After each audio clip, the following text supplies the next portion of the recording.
In February 1959, a group of 9 Soviet tourists went missing in the mountains of the northern Urals. 2 weeks later, their bodies were found at the base of Mount Oturtun, which in the language of the indigenous people meant the Mountain of the Dead. The place was named after the leader of the expedition, the Dyatlov Pass. Many years later, American student Holly King became so interested in this case that she decided to gather a new group and go to this mysterious place. The catalyst was a film about an expedition by American scientists who tried to solve the mystery of the Dyatlov group's death but achieved no success. Holly's professor suggested she take up this case for her psychology project, and she invited her friend Jensen to work on it as a film director. They applied for and won a grant. The professor mentioned that she first learned about these events from a novella by Soviet journalist Yarovoy, who soon died in a car accident after the book's release. Jensen suspected that this was how the authorities tried to cover up something terrible. And although people now know a lot about the events of those years, the complete picture remains a mystery. The most common explanation is hypothermic dementia. Although this can happen to those exposed to freezing, in this case, all 9 experienced tourists started undressing at the same time, which is simply impossible. Another frequent explanation is an avalanche. But if they heard the avalanche, why did they sit near the camp for 3 hours without shoes? So there are many answers to this question, one of which involves the secrets of the Russian military, making it seem that the truth will never be known. The first stage of the journey is a flight from Oregon to Chelyabinsk, from where the group will head to the Mountain of the Dead, named by the Mansi people due to a series of unexplained deaths and mysterious disappearances. So the expedition included sound engineer Denise, climber Andy, president of the Northwest Pathfinders Association, who has conquered all the steep peaks in the USA, and his friend Hauser, who spent a whole year conquering the Himalayas. After gathering the group, the guys began to prepare, buying rations, studying maps, and training in the mountains. On January 25th, the team set off. Sometime later, news broke across all U.S. TV channels about the disappearance of 5 Oregon students in the Ural Mountains. Rescuers managed to find their belongings, tents, backpacks, and other equipment. A Russian TV correspondent reported details about the more than strange disappearance of the group of American documentarians, although experts are constructing their versions of the reasons for the disappearance. In winter, the temperature here can drop to -50 degrees, with strong, piercing winds, whose direction constantly changes. This means that if a person walks against the wind and thinks they are walking straight, they might actually be walking in circles. There are speculations about the intervention of some extraterrestrial devices, which many witnesses saw in these places, or even about the appearance of the Yeti. The Mansi elders recall rumbling and fiery balls over these mountains on the days when the Dyatlov group disappeared. They consider these places a portal to the other world. The students wanted to repeat the infamous Dyatlov expedition, and it seems they succeeded. Rescuers managed to find a camera that captured the last days of the documentarians' lives. A group of hackers posted frames on their portal, showing Holly talking about the darkness that followed her from the open door, while Jensen calms the girl, although she is sure they will not get out of this place. The action shifts to a month earlier, when lively and cheerful students are traveling to the Urals. On the train, they are having fun, hoping for success and worldwide fame. Andy is proud of his acquisition, a phone with GPS, which will help them navigate the mountains, while Holly conducts tests to find out people's desire to hike. Soon the group arrives in the town of Evdel, where they plan to interview the only surviving member of the Dyatlov expedition, who left the route due to illness, but now he is held in a psychiatric hospital. However, doctors do not allow the Americans inside, and they only manage to see the old man showing them a note saying, "Leave." In the evening, the group goes to a local bar. The bartender pours them local moonshine and says that the Dyatlov group stopped here in 1959 and drank the same thing as the Americans. There, they meet Sergei, who speaks English and drives them to the village of Vizsa, the last point before heading out on the road. The man tells them that his aunt, an English teacher, participated in the search for the Dyatlov group. She claims that in 1959, not 9 but 11 bodies were found near the Mountain of the Dead. Next to the last 2, which looked very different from the others, lay some unknown device. But none of this was mentioned in the reports. After the conversation, the guys set off on foot. At night they stop and set up camp, as the weather begins to change. Hauser prepares a camp dinner, and the guys have fun joking with each other. At night, people see strange lights in the sky and recall reports of orange flashes over the Dyatlov camp, but they decide they still won't be able to solve this mystery and go to sleep. However, in the morning, they noticed numerous barefoot tracks of unusual sizes around the tents, resembling human ones. The main thing is that the tracks have no beginning or end, as if some creatures did not come to the camp but flew in. Nevertheless, they set off to explore the area. Soon the students find an abandoned meteorological station, around which the same tracks are found. And in the station's booth lies a torn-out human tongue. Denise panics and asks Holly to leave. But Jensen tells her about a pass in China where animals and birds crash into cliffs and people go insane and die. It is said to happen because of the sound of the wind. Holly admits that she had a similar dream. Mountains, snow, and some door with darkness behind it. And then she heard about the Dyatlov Pass and realized that she would find out everything here. During their conversation, the camera captures two human figures running far in the background. Later they go further and unexpectedly come to the Dyatlov Pass. Once, 9 people set up camp in this very place, had dinner, and went to sleep. But somewhere between 9 and 11 at night, something that the authorities called an unknown irresistible force forced them to leave the tent in such horror that they cut it from the inside and ran into the night, where it was minus 28 degrees. Holly marks the places where their bodies were found. The first deceased, Rustem Slobodin, Igor Dyatlov, the group's leader and the most experienced tourist. It was probably his idea to leave the tent. Zinaida Kolmogorova was closest to the camp, the only victim who resisted, as her tongue and most of her oral cavity were torn out. Lyudmila Dubinina, Nikolai Thibault Brignol, Alexander Zolotaryov, Alexander Kolevatov. The cause of death for all was called hypothermia, but Rustem and Nikolai had serious skull injuries, and Lyudmila and Alexander had broken ribs, which was not observed in others. There were no signs of an attack on any of the bodies, no external injuries. Something broke the skulls of 2 men and the ribs of 2 people without leaving even bruises. Moreover, Alexander's body had a high level of radiation. But from where, and why only on him? Georgy Krivonashenko and Yuri Doroshenko, when others ran away, sat by the extinguished fire and froze to death. While Holly is conducting research, Andy is surprised that their group somehow covered 22 kilometers in one day. Everyone's watches, GPS, and even the compass stopped working. Some guys suggest leaving the mountains before it's too late, but Holly persuades them to stay and finish the film.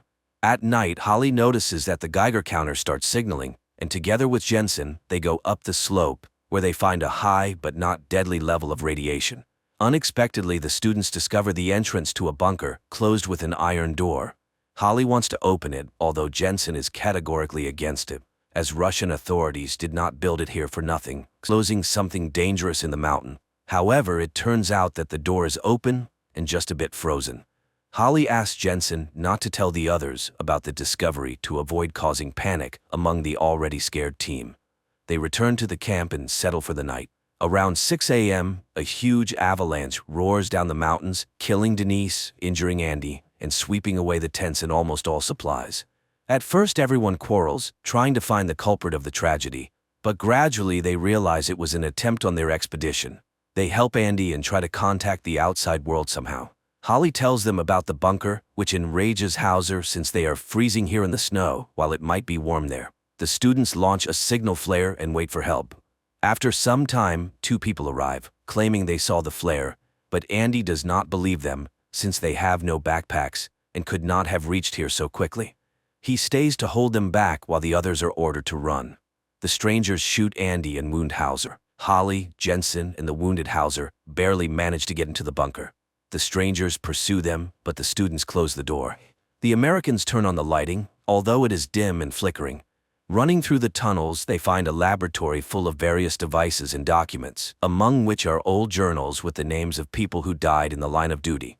There are also details about the famous American experiment with the teleportation of the USS Eldridge. Hauser feels unwell and stays put, as Holly promises to find an exit in return for him. The students continue on alone. Soon, Holly and Jensen find the bodies of soldiers who recently died. One of them is missing a tongue, presumably the one they found earlier at the station. But the other bodies are very old and even skeletonized. The 2 open another door, behind which they sense movement.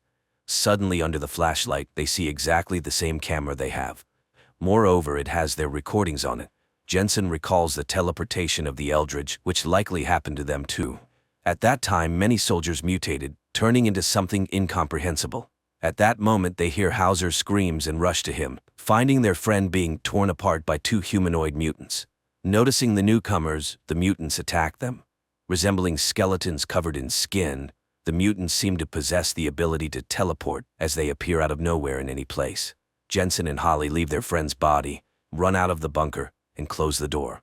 To their surprise, the mutants do not chase after them. The survivors turn around, and instead of a snowy field, they see a fossil forming a huge round tunnel. The students realize that this is the path for the mutants' teleportation. Holly throws debris inside and sees that the passage is activated. Looking around, the couple finds drawings on the walls made by the local inhabitants and understands that they discovered this place, built by an ancient civilization once living under these mountains. Such portals can be anything, even weapons scattered around the world, which explains many great mysteries. They do not know where it might take them, to which space or time, but Jensen suggests they need to mentally focus on the place they intend to go. And it will work. The only place that they both clearly imagine is the surroundings of their camp near the bunker entrance. They have no choice but to head into the tunnel. The plot shifts back to 1959, when a Soviet girl from the search team finds their bodies and is very surprised because the rescuers have already found all 9 participants of the expedition. Approaching Soviet soldiers take the bodies to the bunker, while one major picks up the Americans' camera, not understanding what it is.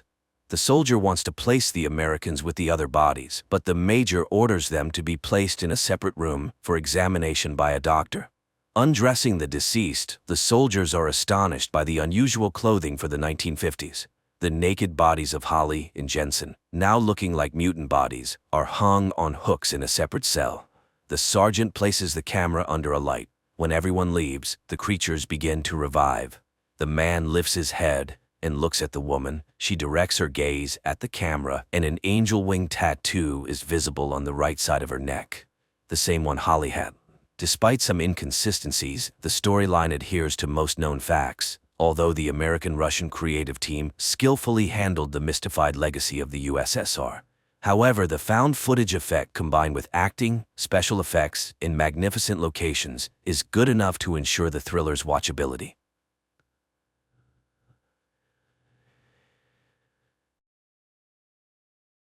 Hello everyone, today we'll be talking about a science fiction monster film called Underground Monster. Be ready for some spoilers ahead.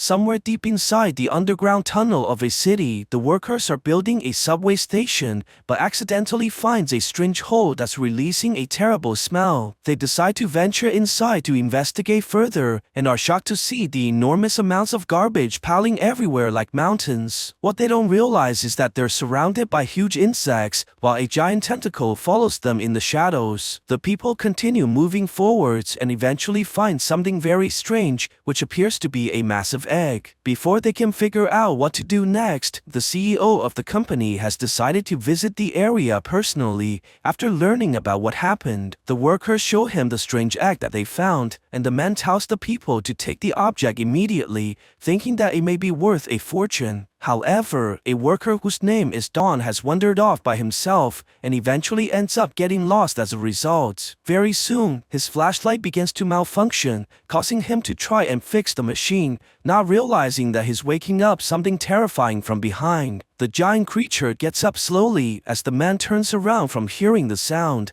causing a loud scream that can be heard by everyone else. The people rush towards their friend immediately and finds the terrifying man who keeps on telling them that a monster is nearby. They begin hearing noises everywhere around them as all the workers have come together while trying to fend off the incoming threat. Suddenly, a giant tentacle shoots out and grabs onto their friend before pulling him away in blinding speed. The CEO shouts for everyone to run, causing all the people to rush the other way as they're knocked away by the giant tentacles like ragdolls. The people scream in fear as the creature continues sending the workers into the air and toppling the structures nearby. The monster eventually reveals itself as Don tries to save his friend, but the man is quickly grabbed onto by the enemy's tentacle and thrown away into the abyss. Don screams hopelessly while all the garbage mountains topple onto the ground, forcing the big man to use up all his cardio and escapes the tunnel by the skin of his teeth. He turns around immediately, only to see that the entrance has been completely shut off,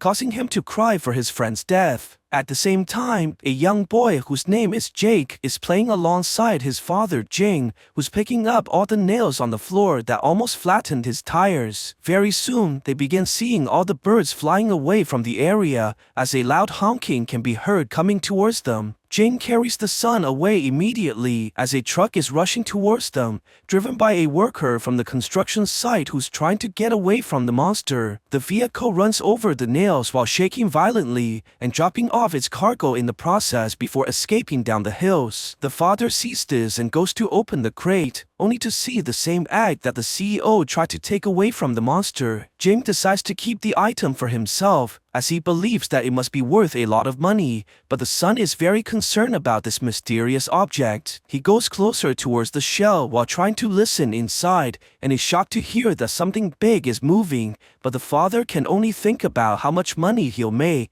It turns out that Jing works inside a junkyard, and he's surprised to see a fancy red vehicle beside his home, which takes away his smile immediately. Jim begins taking off his wedding ring and brings the boy towards the building, eventually entering the house where they see a woman standing in the room. It's quickly revealed that her name is Lena, who's also the main character's ex-wife, and she's not happy about her son spending time inside this dirty place. Very soon, her new fiancé rushes inside and pulls out a collection of fancy toys, causing the young boy to run towards him immediately as the father nearly spits out his drink. The woman looks at the main character like he owes her alimony while blaming the man for being so useless and poor, telling him that he doesn't deserve to be the boy's father. What's even worse, she has decided to take the boy to another province so that her son would have a better future. The fiancé tells the main character that he'll bring the boy to the best private school so that he would not end up picking garbage like his old man. This causes Jin to punch him right in the face as the woman tries desperately to stop the violence,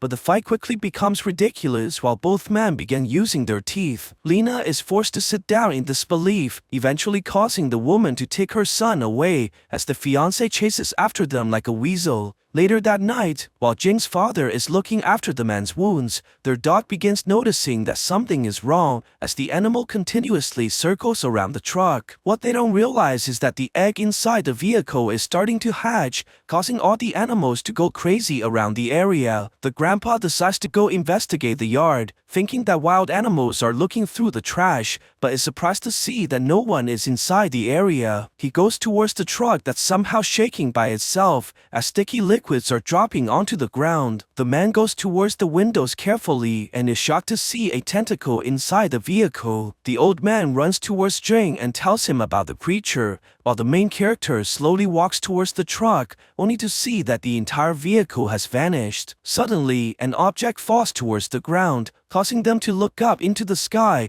and they're shocked to see that the truck has been lifted into the air by numerous tentacles. The creature senses the approaching people and retreats into the vehicle, causing the truck to fall down as a result. Before they can figure out what to do next, the monster attacks the people right away, causing Jing to run back into the building immediately and almost locking out his father as well. What's even worse, they begin hearing another car approaching this place, which turns out to be the man's ex-wife. The main character watches in shock as Jake runs out from the vehicle while heading straight towards the monster, making the father charge out immediately as he yells for the boy to stop. However, his efforts are clearly too late as the boy is grabbed onto by a massive tentacle and is pulled away in blinding speed. The mother rushes towards Jake and tries to pull out her son, but the monster is obviously too strong as it refuses to let go no matter what. Luckily, Jin charges in with a knife and cuts off the tentacle immediately while freeing the boy at the same time. They grab onto the gasoline and the mother pours the liquids all over the truck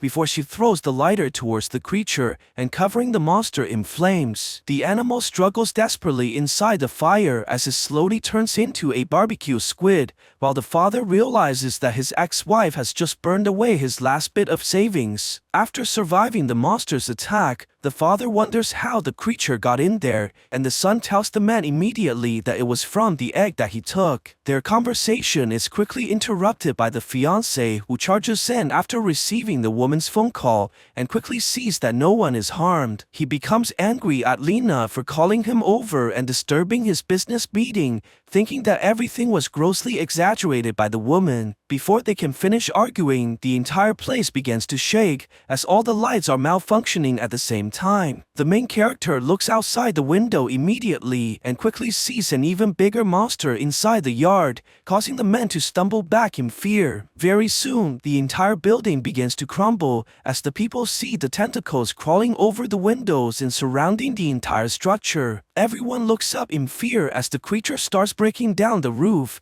and eventually revealing its enormous face towards the humans. The monster tries fiercely to get into the building and starts breaking through the windows, causing the people to scramble in the chaos. The fiancé rushes outside for his life and leaving the woman behind, while all his bodyguards begin to run away as well. The monster roars furiously at the humans while throwing the people into the air and eventually manages to grab onto the fiancé by using its massive tentacle. The creature brings the man closer and begins inspecting him carefully, but eventually loses interest in the human as it throws him away like garbage. The monster turns the attention towards the family and blocks their only way to escape before shooting its tentacle towards the people and pulling Jake away from his mother. The animal looks at the boy closely and eventually notices a familiar scent, causing it to rush away from the area as the people scream helplessly for their son. Their efforts prove to be useless as the creature jumps into the ground, and the people soon realize that the monster has disappeared alongside the boy. The father cries in despair as the mother is stunned in shock,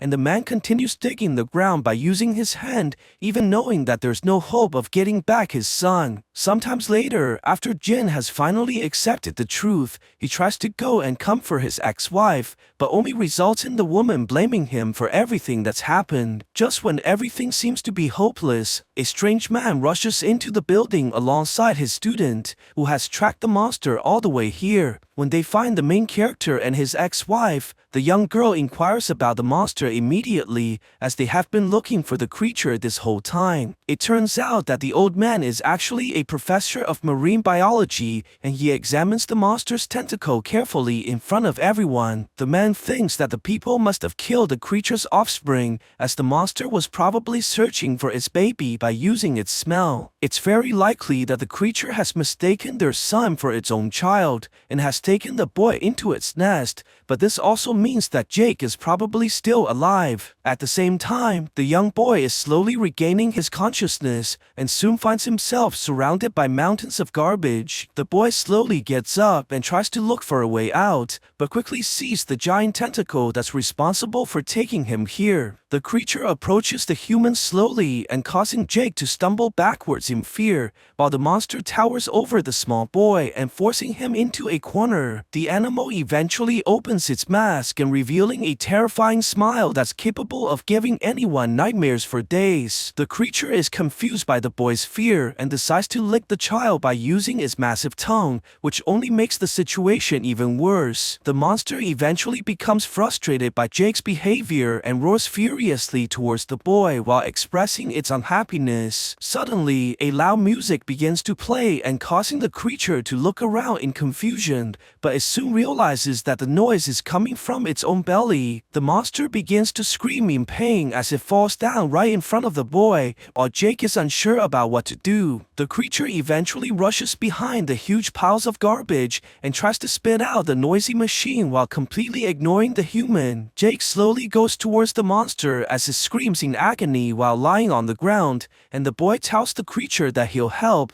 only if he's allowed to go home afterwards. He grabs onto the wires and begins pulling with all his might as the monster struggles to spit out the object, but Jake is quickly able to take out the item that was stuck inside. The creature finally finally manages to get up as it stares at the boy continuously, eventually grabbing onto the human as it tries to thank Jake for saving its life. The monster slowly puts down the boy and lies back onto the ground once more as it begins resting inside the piles of garbage. Meanwhile, after studying the piece of tentacle, the scientist tells the parents to give up on their son, but the father grabs onto the man and continuously begs him to help. After seeing how desperate the people are, the man finally decides to locate the creature and manages to bring back the hope inside the father's eyes. The professor brings them towards his laboratory, where he keeps numerous statues of monsters that he studies, including a giant snake and a snow monster that's over 200 meters tall. The man thinks that the only way to save the boy is to tranquilize the creature by using anesthetics that are able to put down elephants. He also developed a chemical that's capable of killing the creature, but warns the people that it should never be used unless the monster is evil in nature. On the other side, the monster begins consuming all the garbage around the area as Jake watches in confusion, not understanding why the creature is eating trash. The boy tries to find anything that's edible, but is not able to even get a single drop of water and is forced to watch the monster have its buffet. The creature notices that the child is hungry and begins pushing the garbage towards the boy, but only manages to make him lose his appetite instead. Jake wonders if the creature is only eating garbage because there's nothing else for food, but begins to be entertained by the monster's carefree nature as it throws the trash in the air. The creature starts laughing like a giant gorilla, while Jake begins throwing the trash at the monster's mouth and feeding the animal at the same time. The boy quickly starts bonding with the giant creature as the monster watches the little human intriguingly. Jake tries to play with the massive animal as he pretends to be Ultraman who's fighting the enemy, while the creature falls down from the boy's imaginary attack. As they're having the time of their lives, the construction worker Dawn is contemplating about all the friends that the monster has killed. He plans to take vengeance on the creature alongside all the workers who were able to survive the previous attack. Sometimes later, the boy wakes up after hearing a strange noise from behind the piles of garbage and decides to investigate the area. Suddenly, he's grabbed onto by a stranger who turns out to be a worker that survived the monster's previous attack. He tries to save the boy and plans to kill the creature, but Jake tells him to stop, as the monster would never eat any humans. The man thinks that the young boy is delusional, as all his friends are dead because of the creature. He promises to bring the boy back to his parents and begins carefully maneuvering across the monster without stepping on its tentacles and waking up the creature. However, the man's plan quickly fails as the monster wakes up after sensing their vibration and begins chasing the humans immediately. The worker grabs onto Jake and runs desperately for his life, but eventually drops the young boy by accident, which causes him to drown inside the wastewater. The man sees the approaching monster and has no choice but to run away as Jake slowly falls deeper into the pond. The worker is eventually cornered by the massive creature as a giant spider crawls towards him from behind. The tentacle monster sees this and roars furiously at the insect and causing the bug to run away, but also knocking out the human at the same time. The creature goes back towards the pond immediately and manages to save the young boy in the last moment, while slowly putting down the human onto the ground. The animal tries to wake up the boy, but Jake is not responsive at all, causing the monster to cry hopelessly as it tries desperately to save the human. At the same time, the professor is preparing to head towards the underground monster alongside the parents, and the mother goes inside the vehicle to wait for everyone else. While looking around her ex-husband's car, she quickly notices a piece of paper which still has the ring for their previous marriage. She looks at the document carefully, and it turns out that the man is actually very ill, as he's the victim of a chronic disease which causes the woman to cry immediately. When Jing eventually comes into the car, Lena demands to know why the man never told her about his health. Surprisingly, Jing never thought that it was important, as he only wanted to spend more time with Jake and to give him the best possible future that he knows he cannot offer. Their conversation is quickly interrupted by the grandpa as they head towards the underground construction site immediately to find their son. When they finally make it inside the cave, they're surprised to see a bunch of construction workers led by Dawn, who has already dug through the entrance towards the tunnel. However, the workers only want the people to leave, as they plan on releasing poison into the cave so that they can finally kill the monster. Jing hears this and tries desperately to stop them, as he believes that Jake is still alive, but Dawn only cares about taking vengeance for his friends who died. The main character scolds the man immediately for his recklessness, as the poison will only end up killing all the survivors. The grandpa takes the chance and sabotages the machine amidst the argument, before they quickly rush into the cave by pushing through the construction workers. The people arrive into the area that's filled by mountains of garbage, and the assistant begins tracing the monster's signal by using her detector. They continue forwards by following the scientist, eventually making it towards the giant monster who's continuously watching over the boy. Jing sees this and tries to run towards the child, but the old man stops him immediately as they can't fight the creature head-on. The scientist decides to use the tranquilizer as he aims towards the giant creature and fires the shot, but is knocked away by the monster, who realized their presence a long time ago. The creature screams furiously towards the humans, but gets hit by a second shot that was fired by the main character, while the woman throws even more chemicals at the monster. The animal stares at the people in anger and soon decides to put the young boy to a safer location before turning towards the humans to battle. Luckily, the tranquilizers begin to kick in, causing the monster to pass out immediately as it quickly falls towards the ground. The parents rush towards Jake as they climb onto the piles of junk, while the scientist is amazed by the giant creature and begins taking a sample of blood. However, the man quickly realizes that something is wrong, as the monster has regained consciousness already and is furious at the people for invading its nest. The creature turns towards the parents right away and tries to grab onto the boy, but is knocked away by a flying arrow that was shot by the construction workers. All the people begin to surround the monster as they aim to take the creature's life, but this only enrages the animal even more. The monster launches the tentacles towards the workers and knocking the people into the air, but the humans quickly start to retaliate as they begin throwing hooks onto the creature. They manage to hold down the monster temporarily as the others have found the deadly poison that the scientists have brought. The workers plan to use the weapons against their enemy, while the old man tries desperately to stop the people, but only ends up failing as a result. The monster screams furiously towards the attackers, while Dawn takes the chemical and throws the weapon right into the creature's face. This causes tremendous damage to the animal, while Dawn continues trying to kill the monster as he shoots a massive arrow into the creature's chest. The humans are quickly gaining the advantage of the fight as Jake begins to slowly wake up and is shocked to see that the people are killing his friend. The workers continue to throw the chemicals at the creature, which is quickly killing the massive animal, causing the boy to scream in tears as he begs the people to stop. The monster finally hears the boy's voice and is happy to see that the child is still alive, which gives it hope once again to fight off the humans. The creature gathers all its energy and tosses the people into the air while throwing them onto the garbage mountains. A worker sees this and begins lighting up the dynamite, but ends up tossing the bomb towards the parents and blowing up the area, which knocks off the boy at the same time. Luckily, the monster is able to grab onto Jake in the last moment and saving the boy's life right in front of everyone, despite all the injuries that the animal sustained. However, Jing quickly notices that something is wrong as a mountain of garbage begins falling towards the boy, but the monster rushes in right away to protect the human. This gravely injures the giant creature, while Jake watches hopelessly at his friend suffering and realizing that the monster is very hurt. Things become even worse as all the construction workers begin to surround the injured animal as they vow to take vengeance for their friends. The people start to attack the creature by piercing through its belly, while the boy screams hopelessly for his friend,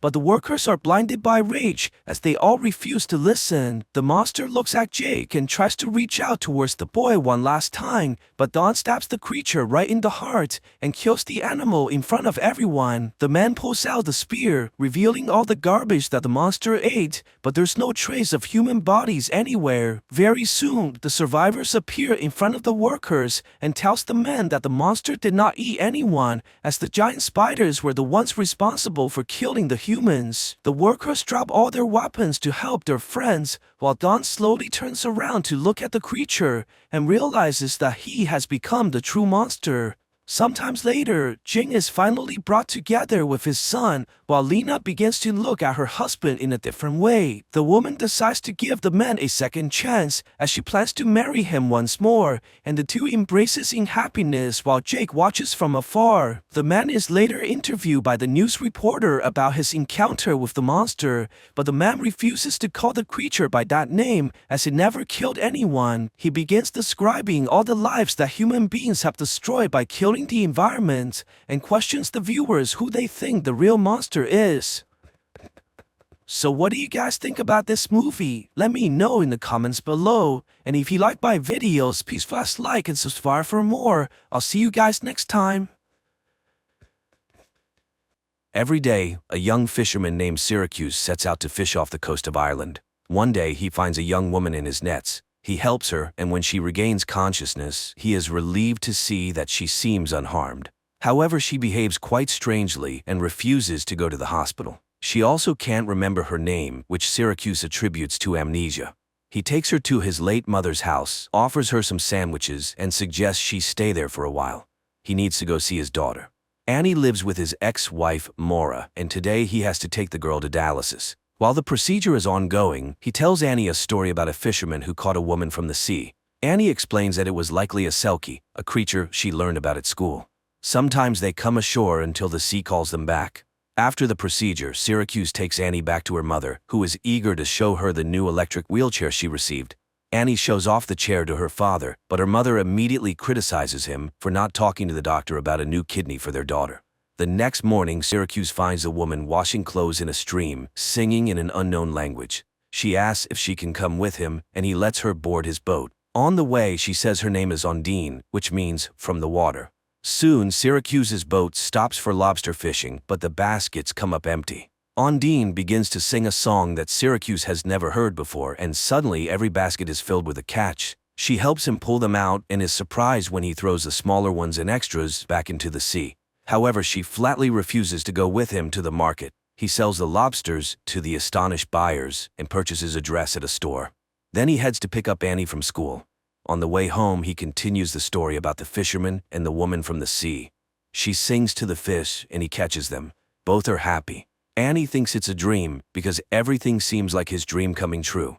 Moreover, no one knows the language she sings in. After dropping his daughter off at home, Syracuse heads back, not noticing that the curious girl is following him. He gives Ondine some clothes and food when he reaches the house and finds her talking to his father, who asks how long she'll be staying in his house. Hearing that it's up to him, Syracuse decides she'll stay forever to live with him happily ever after, like in the fairy tale he's been making up with Annie.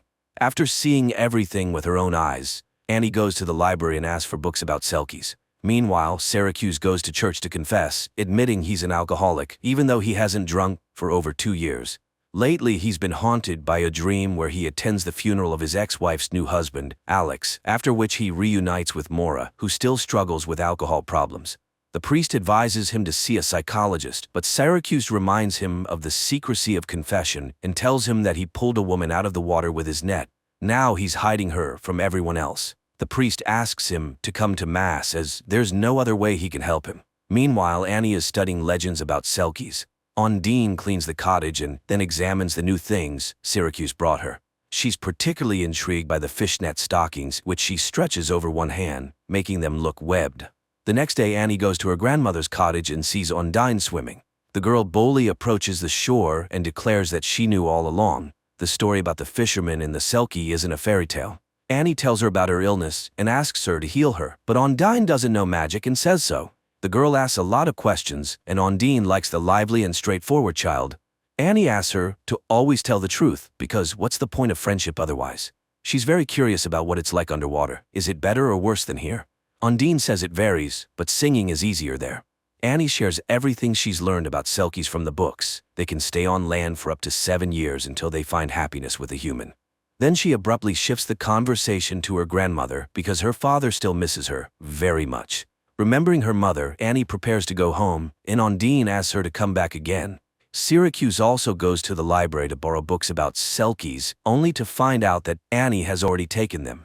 Meanwhile, Annie meets up with the neighborhood kids who show off their bikes, and she lets one of the girls play with her wheelchair before it runs out of power and rolls into the water. The kids abandon Annie, and she has to make her way home, where she's met by Alex. He recharges her battery and tells her that Selkies were invented in his homeland of Scotland, but the girl insists that Ondine speaks a different language. Meanwhile, Syracuse finds Ondine on a pontoon in the middle of the bay and offers to take her back to his boat. He asks her to hold the tiller, but when a patrol boat speeds by, Ondine hides and steers the boat with her foot. Syracuse teases her, noting that she manages just fine with her feet. She starts singing again as he pulls up his net and discovers it's filled with a bountiful catch of salmon, which his nets usually can't catch. Before he can fully enjoy his luck, Syracuse sees the patrol boat returning. The wildlife officers find the salmon and demand to see the nets he used to catch them. He shows them the usual nets for catching salmon, but they're completely dry, meaning he's telling the truth. However, the men notice Ondine hiding in the hold. She confirms that Syracuse caught the salmon in an ordinary net, and they leave the boat. Relieved that the officers believe their story and that nothing happened when Ondine was seen by people, they head to the harbor together to sell the catch. Syracuse offers to buy her a gift, and she asks for another dress, which she'll choose herself. On the way to the store, they run into Annie, who's thrilled that their story isn't just a fairy tale. The girl helps Ondine pick out an outfit while the townspeople gawk at the pretty stranger through the shop window. Later, Annie arrives at her grandmother's house, which looks festive and cozy thanks to Ondine's efforts. Ondine offers to teach the girl how to swim, and she agrees since she'll have someone from the sea by her side. They both play in the shallow water when Ondine suddenly sees something in the water and asks Annie to get on the raft. She pulls out a bundle, which Annie calls Selkie clothing. According to legend, if she buries it in the ground, she'll be able to stay on land for 7 years, provided her sea husband doesn't come for her. After listening to Annie, Ondine buries the find in the greenhouse, and Annie counts the steps to remember the exact spot. Later, she tells her father about it and advises him to watch out for strangers. Meanwhile, they all head to the local festival by boat, and Ondine denies Annie's claim that she can grant wishes because she's not really a Selkie. Upset, Annie pretends that her wheelchair brakes have failed and falls off the pier, hoping to test the truth of her words. Ondine jumps in to save her and pulls the girl to the surface. Syracuse carries Annie home and hands her over to Maura and Alex. Later, Ondine tells Syracuse that the wheelchair's brakes work just fine and that Annie was testing her ability to breathe underwater. He confesses that he used to drink heavily, but one day he returned from a trip to find Annie's mother sleeping next to their unconscious child. They saved the girl, and he decided that one of them had to stay sober at all times. Meanwhile, Maura tells Annie that a dark-haired stranger has been looking for the fisherman's girlfriend, which causes the girl to have a nightmare. Meanwhile, Syracuse and Ondine become intimate. Later, he goes to confession and admits to the priest that he sinned with Ondine the night before, and now he fears the luck she brings because he's long lost hope for the best. He knows that something wonderful or terrible will happen, and he's afraid of both. After the conversation, the fisherman steps outside and is approached by an unknown man who starts asking questions about Ondine. Syracuse ignores him and walks away. That day, he takes Annie to dialysis as usual, but when they return home, no one is there. Maura and Alex had been out drinking at the nearby pub. Syracuse takes the girl there. Finally reaching home, he finds the doors broken in and Ondine nowhere to be found. Syracuse searches the shore and eventually finds her hiding. She reminds him of the Selkie's husband and says he's here to take her away. Meanwhile, the intoxicated Maura is riding her daughter's wheelchair and, despite Alex's warnings, is determined to make it home on it. Syracuse hides Ondine in a secret cave behind the waterfall, offering to grant her a wish, but her only wish is for Annie to get well, so he wishes for her to be able to stay. Meanwhile, the man searching for Ondine is driving around town and gets into a car accident, colliding with a car driven by the intoxicated Maura. Alex is thrown through the windshield. Annie, however, manages to buckle up, but still sustains injuries. Syracuse and Ondine, driving by, recognize the car. Syracuse screams and rushes at the medics as they load Annie onto a stretcher to take her to the hospital. Later, they find the girl in the hospital and learn that she's undergoing an immediate kidney transplant from Alex, who, by a stroke of luck, was a compatible match. Meanwhile, the unknown man meets Ondine in the hallway. He wonders why she speaks their language because neither of them belongs here. The sea spat her out, but this is not their world. The woman asks him to return home without her. The next morning, Annie wakes up and immediately asks where Ondine is. Syracuse reassures her that they'll see her soon.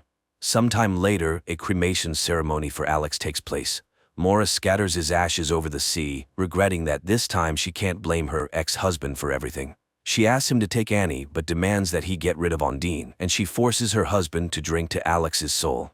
In a drunken state, Syracuse goes to the boat where Ondine is hiding and, calling her a Selkie, takes her out to sea where he demands that she return to her husband and sing her songs to him.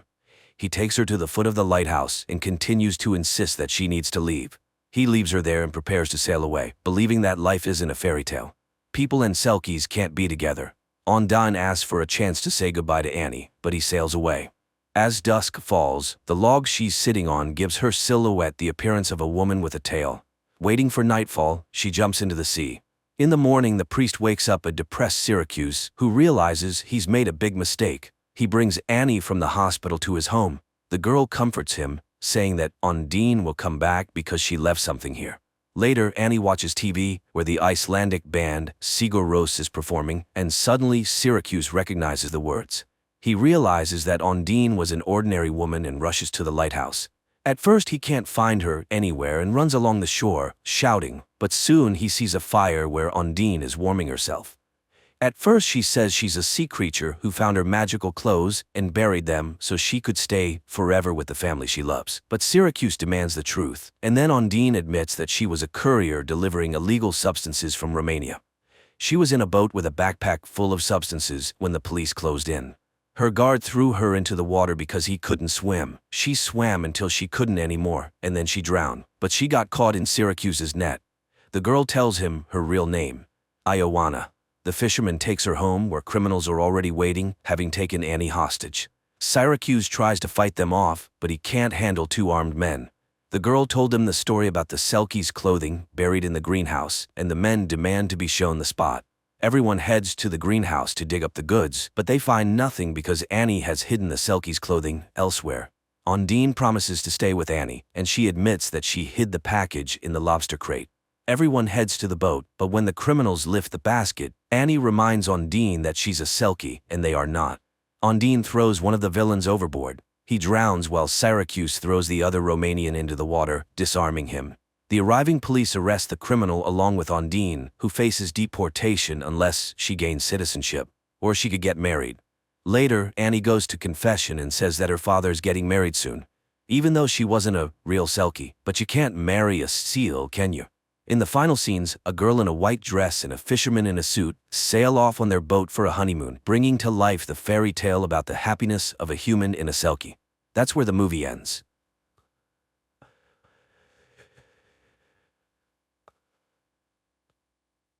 In the future, an unknown organization locks millions of people in bunkers where they are forced to become bloggers and conduct endless streams to get everything they need to survive. Why us? Who were we before all this? A young man wakes up in the middle of a gloomy room, not understanding where he is and how he got there. At first, he examines the walls, hoping to find a way out, but there is none. Then the guy notices a turned-on monitor on which one word is written: share. He tries to enter different concepts related to the word exit, but the computer deems them incorrect and again offers to share. The guy confirms this command and the broadcast immediately turns on. The guy tries to ask questions as he can't stay here long. He has a dog at home that needs to be fed and walked, and besides, he wants to drink, but there's no water. He tries to ask this question to the computer and then an option buy appears, but the prisoner has no money and doesn't understand how he can buy water. Soon the guy realizes that real people are watching his broadcasts, but so far, he does not quite understand what he can show the viewers, so he starts to grimace, but falls and groans in pain, asking for help. The number of views sharply increases and viewers start sending donations of unknown currency with which any purchase can be made, but so far, he only has enough for a bowl of dog food which appears in an opening niche on the wall. He expresses his indignation and tries to return the bowl, but there is no such function. And then the guy starts eating, occasionally making dog barks. This brings a new wave of views and donations, and the guy allows himself to buy clothes. However, they turn out to be women's. At night, he cries in despair and misunderstanding of the situation, but pulling himself together, he starts a new broadcast, during which he dances, tumbles, and entertains the viewers in every way possible. Soon, he acquires a t-shirt and an inflatable mattress. After some time, he already has a full wardrobe and shaving tools. Days go by, and the man allows himself a good meal and even alcohol, after which he tries to smash the monitor, but all he achieves is that the broadcasts stop. The guy tries in every possible way to beg forgiveness from the computer, and not getting an answer, again demands to be released from there. And then he just cries, begging for one more chance, and when the degree of despair reaches its limit, the guy lies down on the floor to wait for the end. The monitor turns on. On the screen appears the same room in which a man is. He greets the guy and explains that there are glitches in the system, but in general, upon reaching a certain level, he gained access to the common network. And now he can communicate with others like him, bloggers. The man believes that they all work for the unknown kidnappers who locked them in the bunker.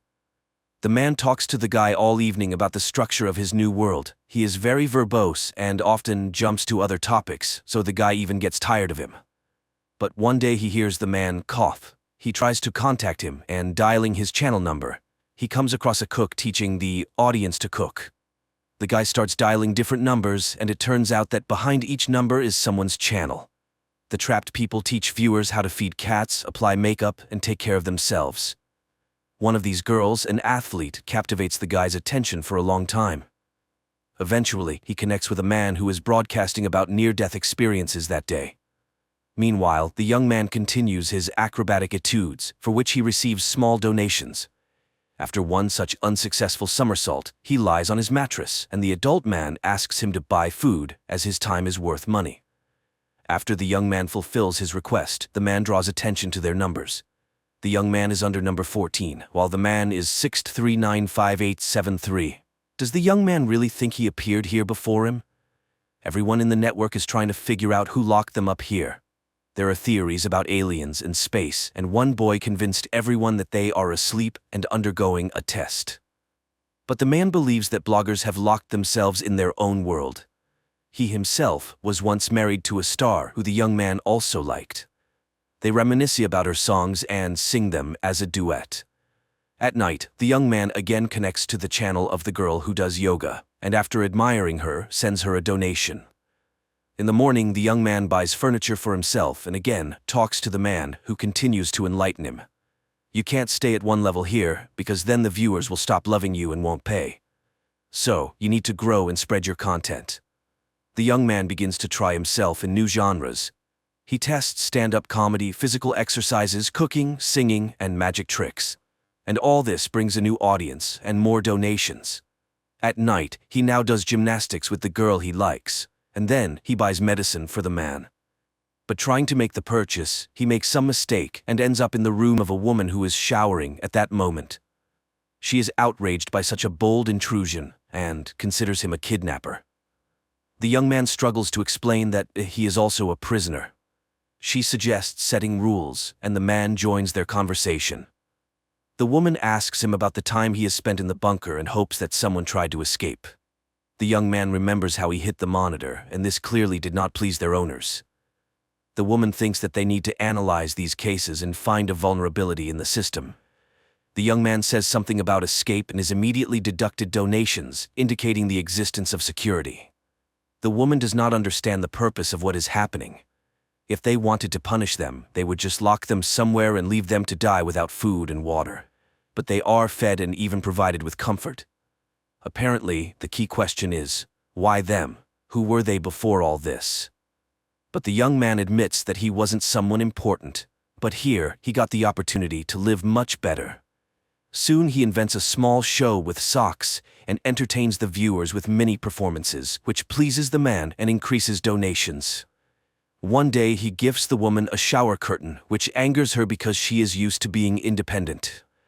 In the following days, the young man begins to teach people to draw, but since he himself can't draw, the lessons are humorous, and he himself poses as a model. The viewers like this, and the young man buys furniture for his room with the donations. One day, the woman can't stand it anymore and suggests starting a revolution, calling for an uprising of everyone else. A scandal breaks out among the trio, as the man is convinced that it is here that they got the opportunity to live better than before. That night, the man becomes ill. His cough chokes him, and suddenly he has a seizure, as a result of which his face presses against the monitor because he cannot move. The young man appeals to all subscribers for help. Maybe someone knows what to do in such a case. At this time, the woman tries to find a menu in the computer, but she accidentally presses some button, and suddenly the man's room starts burning, and he burns in front of his friend's eyes, unable to help himself. This causes despair and tears, and for a while, the pair do not communicate. But one night, the young man contacts her, trying to convince her that she is not to blame for what happened. He performs a show for her. Suddenly, she confesses that she wants to get drunk. They order alcohol for themselves and remember the last moment of freedom. Neither of them remembers how they ended up in the bunker. Then people dance in their cells. Later, they remember the old man, and the young man says that he still hears his voice. Suddenly, he admits that she was right, and maybe there are others who can replicate her action. Find a function visible only to them. If they all act together, maybe they can break free. The young man goes live and tells the audience about what happened. He points out oddities in the system where unknown functions sometimes appear, and if they can use these functions to hack, maybe the bunker will open? Suddenly, the athlete joins the conversation, who likes her current state because she decides how to spend her day. And right now, she will take care of herself, so she says goodbye to her new friends. The young man and the woman start reviewing all the strange things that the surrounding bloggers send, and some warmly support the pair. Later, he contacts the athlete again, and she reveals his secret to success. He makes people smile, which is very valuable. Misfortune exists everywhere, but so does happiness, so it's a person's own choice. She encourages him to breathe with her when the woman joins in. She analyzed the unknown functions sent to her. Someone can control the ventilation, and someone can even move the walls. She thinks these are different rooms located at different distances.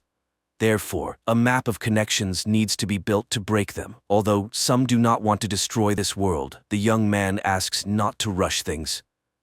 Suddenly, the woman takes scissors and cuts her hair, explaining it as a distraction for the bunker creators. If they don't react to their dangerous conversation, then they can be distracted by some actions. Later, the young man starts dealing all the numbers in a row and finds a novice like he once was. And at night, he joins the athlete, who calls on everyone to be happy here and now and not try to destroy reality. A dispute starts between the women, where the athlete accuses the woman of violence against others, and she expresses the thought that the athlete is their kidnapper.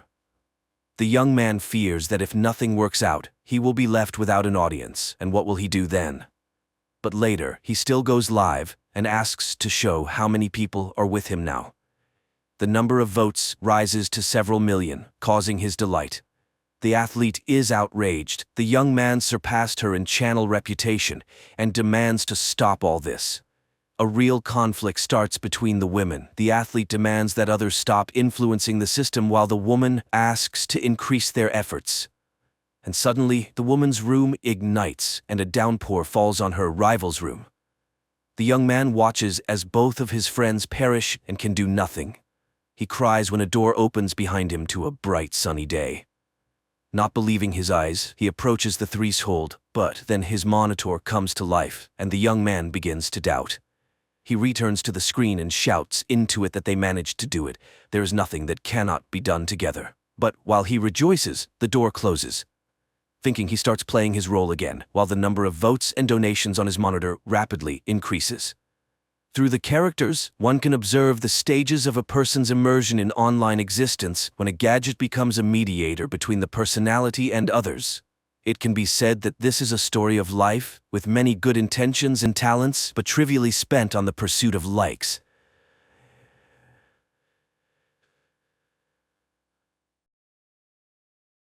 Hello everyone, today we'll be talking about a fantasy action film called The Great Wall. Be ready for some spoilers ahead.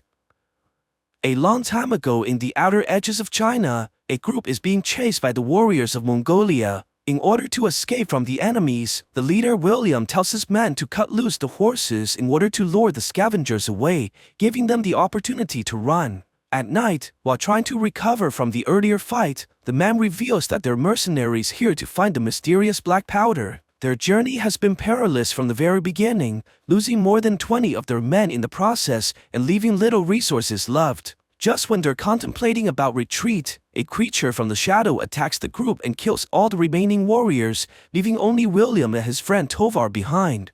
the animal circles back again to attack, but William is able to strike the monster down and cut off its arm. Not sure about what they just killed, the dude decides to leave immediately as their campsite is obviously not safe anymore. They continue traveling the next day, but is quickly found by the Mongolians once again, forcing them to run for their lives as the enemies chase closely behind. The two eventually arrive in front of the Great Wall on the outskirts of China and is quickly stopped by a barrage of arrows that barely misses them. With little choices left, William decides to surrender to the Chinese instead of being captured by the Mongolians, hoping that the former can spare their lives. The commanders of the Great Wall are shocked to see the giant claw that William has brought with him, and Commander Lin demands to know where the main character has acquired it. When they hear the man say that he killed the monster by himself, the Chinese commanders laugh at William mockingly, not believing a single word he said. However, Strategist 1 thinks that the foreigner's stories may be real, as the men's weapons and clothing are covered in the creature's blood.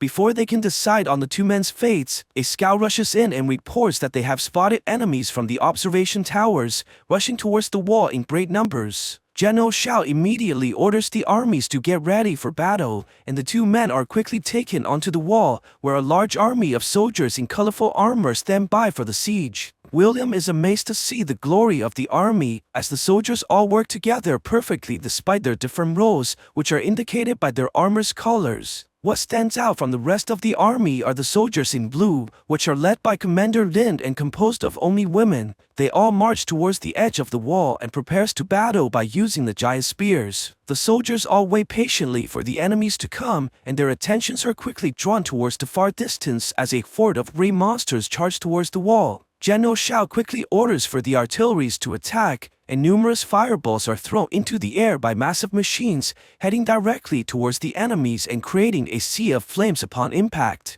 The archers also begin firing at the monsters, showering them with a barrage of arrows that cover the entire sky, killing many of the creatures while they rush in without hesitation. The monsters roar furiously as they run closer towards the giant wall, eventually reaching the base despite the onslaught of arrows. The women in blue armors begin to drop down towards the creatures, striking the enemies using their spears while the men quickly pull them back up. Despite their tremendous efforts, many of the soldiers are killed by the monsters as they're eaten alive. Very soon, the queen of the monsters arrive in the far distance together with her numerous bodyguards in order to command the battle more effectively. Strategist 1 sees this and tells the general, who orders the artilleries to fire directly towards the queen, but the bodyguards are able to block the attacks quickly, protecting their leader in the process. The queen roars furiously towards the humans and begins communicating with her minions, ordering them to change their strategy and use their bodies to climb the walls. The monsters are able to climb the structure very quickly and begins mauling the soldiers, throwing them off the wall using incredible strength.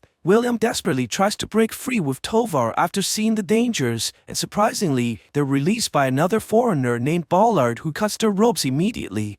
A young soldier named Pan sees his comrades being killed and rushes in to attack the creature despite his fear, but gets pushed back easily by the giant monster. Before the young man can be killed by the voracious creature, William jumps in the air and grabs onto a spear, charging at the creature and stabs it right in the mouth. The monster pushes the man backwards as it roars continuously, but William is able to stab it again with Tovar's help, and the two kills the creature by piercing his heart. Tovar takes a red cape on the ground and begins attracting another monster like a bull, causing the creature to charge directly at the man. But this allows William to kill it by using an arrow and barely escapes the blinded creature as it launches for the last time. After seeing so many of his minions killed, the queen orders the creatures to retreat by using her sound waves, making the monsters fall back as they carry the bodies of their fallen comrades away, preventing the humans to learn anything about them. The Chinese commanders approach the Westerners after the victory, and the two men drop their weapons immediately to show their cooperation.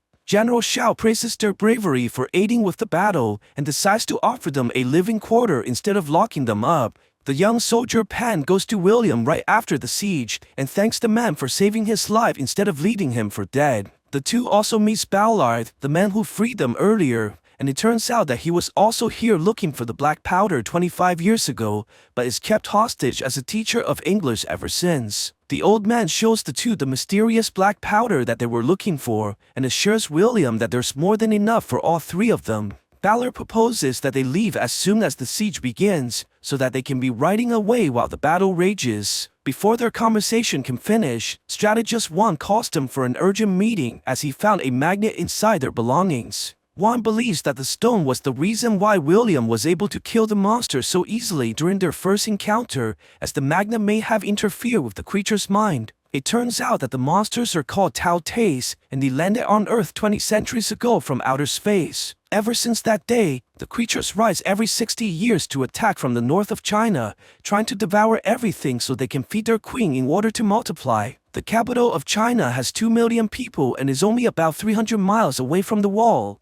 If the creatures obtain such large amounts of nourishment, their numbers would explode, spreading to every corners of the world. At the same time, General Shao has noticed missing personnel at the West Towers and proceeds to investigate alongside Commander Lin. The soldiers go into their formations, but the men are surprised that the monsters have purposely left the bodies instead of devouring them as food. The soldiers march forwards after noticing one of the creatures in front of them, but General Shao also sees the reflections of a second Tao Te from behind, trying to ambush the team. The two monsters attack simultaneously, and the general tries to fend off the Tao Te from behind, but ends up mortally wounded by the creature after trying to save Commander Lin. The entire army arrived soon after, but it was too late to save their leader. With his last breath, General Shao declares Lin to be his successor and warns her to never underestimate the monster's intelligence ever again. A massive funeral is orchestrated as the people mourn for their leader's death, sending numerous candles flying in the air to light the way for General Shao as he enters the afterlife.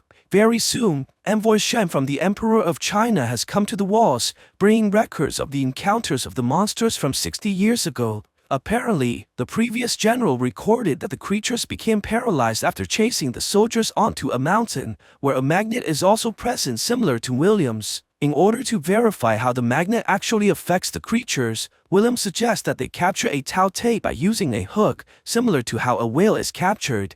But Tovar is extremely unhappy with his friend's proposed involvement, reminding him of their plan to escape with the black powders. Strategist 1 begins concocting a large amounts of anesthetics and putting them on the hooks, preparing to capture one of the creatures alive. Very soon, the Tao Tes begin to arrive in masses while they try to sneak onto the wall, and the soldiers defend against the monsters by attacking in their formation. Giant blades protrude from the walls and cut the creatures into pieces, while the warriors attack the Tao Te furiously as they fight on the edges of the building. Lin orders to fire the harpoons, and the giant hooks launch towards the enemies, hitting many of the monsters and trapping them with the chains. However, the creatures soon realize the people's intentions to capture them and begins ripping apart the hooks, all breaking free from the restraints except for one. At the same time, Dowler is trying to convince Tovar to leave the wall right now while the battle is in place, but the man refuses to abandon his friend. William is also contemplating about abandoning the Chinese army, but in the last moment, decides to return to help the commanders capture the last Tao Te that's in chains. In order to isolate the creature from the others, the army fires numerous bombs around the monster, creating a field of flames that surrounds the entire area.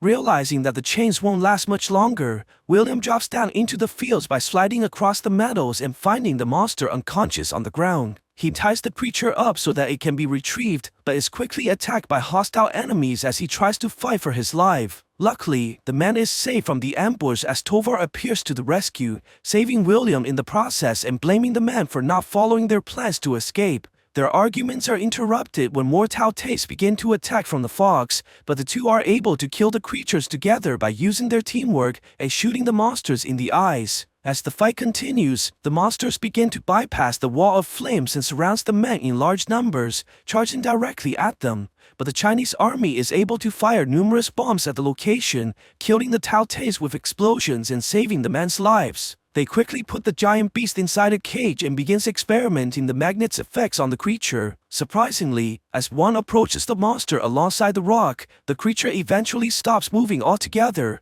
proving the effects of the stone. Envoy Chen demands to bring the Tao Te to the emperor right away despite Wan's protest, but the order came directly from the king himself. After the envoy leaves the wall, the army detected more movements from the monsters at the base of the building and begins to investigate as the armies descend to the bottom. To their shock, the creatures have dug a giant hole through the base of the wall, using the previous battles as nothing more than ploys to blindside the armies. Meanwhile, Balor and Tovar are stealing the black powders and plans to escape the Great Wall as the armies are busy investigating the monsters, but they're stopped by William, who wants his friend to stay and fight for a greater cause. Tovar believes that William is blinded by optimism as he thinks that the people have no chance against the monsters' armies. While they're arguing, Balor knocks the main character unconscious, telling Tovar to leave his friend behind as this would be their only chance to run. General Lin soon discovers the escape of the Westerners and is furious at William for his betrayal, despite the man claiming to have tried to stop his friend.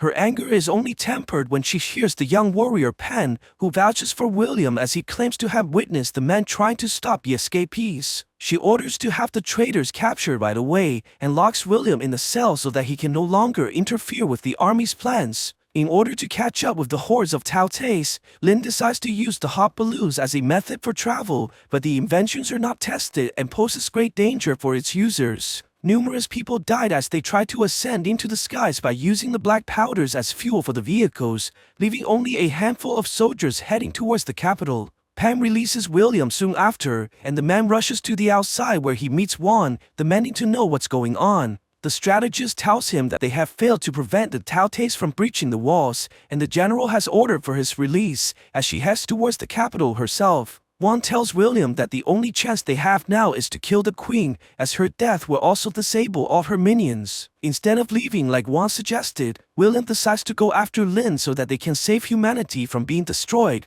At the same time, General Lin has arrived inside the capital, only to see that the place is overrun by the voracious creatures. They try to make it to the palace, but are quickly attacked by numerous Tao Tais and grounded by the creatures while they desperately fight for their lives. Lin is quickly surrounded by the monsters as they roar furiously at the woman, but before she's killed, William arrives to her rescue and grabs her into the air, using the grenades to repel the monsters as they fly into the palace. They're able to retrieve the Tao Tai that was captured earlier, and Juan decides to load the creature with bombs. They plan to travel inside the sewers and feed the monster before releasing it towards the queen so that they have a chance to kill her by using the explosives. However, their plan doesn't go smoothly as the creatures have discovered their location and kills the majority of their team, leaving the young warrior Pan wounded but still alive. Suddenly, numerous Tao Tais charge into the underground tunnels, and Pan decides to sacrifice himself by blowing up the grenades, killing the monsters and blocking the pathway as well. Not having any time to mourn, Juan quickly opens the doors to the outside and they release the monster that's tied up with the bombs. The creature wakes up immediately after the magnet was removed, and just like they planned, it begins devouring the meat that was provided and runs to the outside, trying to give it to its queen.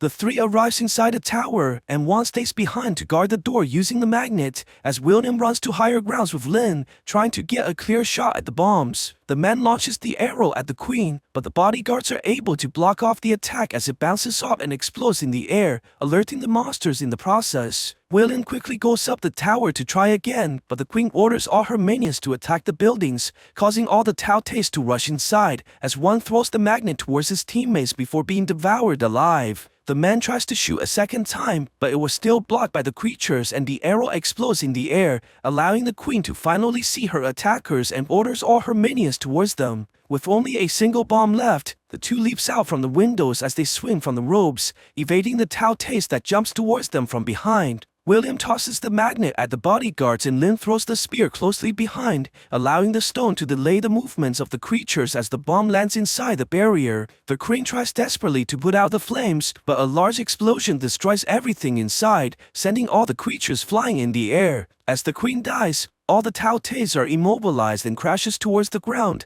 leaving thousands of bodies in the palace as the humans are finally victorious. Sometimes later, William rides back to the Great Wall and finds his friend Tovar in the holding cells after being captured by the Chinese army. He tells the man that the emperor gave him a choice between Tovar's life or the powders, but William chose to save his friend, realizing that friendship is more valuable than any material gains. He rides off into the far distance alongside the army's escorts, while General Lin looks at him from the walls to express farewell. William looks back as well before he leaves and has a good feeling that he'll come back to this place in the future. So what do you guys think about this movie? Let me know in the comments below. And if you like my video, please press like and subscribe for more. I'll see you guys next time. Welcome to the show.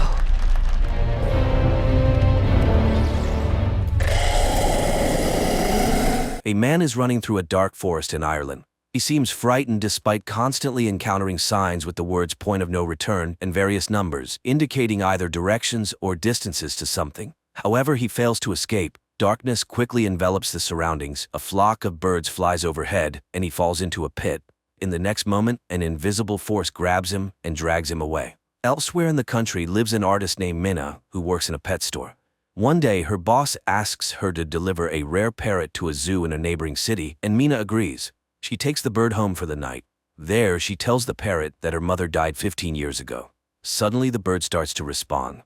In the evening, Minna puts on a wig and goes to a bar where she introduces herself to a guy with a fictitious name, claiming to be a ballerina. In the morning, Minna apologizes to the parrot for her behavior, saying the real her would probably not be liked. Finally, the pair set off on their journey. On the way, her sister Lucy calls, reminding her that she has family and nieces who love and await her. Minna continues driving and eventually ends up on a road leading into an old dark forest. Unexpectedly, the car breaks down and stalls, and the connection also mysteriously cuts off. Taking the parrot's cage, Minna steps onto the road to seek help, but the forest is dark and empty. When she returns to where she left the car, the road is deserted. Minna continues to wander through the quickly darkening area, talking to the bird to keep herself cheerful and suggesting they name it Darwin. Suddenly, she notices a woman running past and decides to follow her.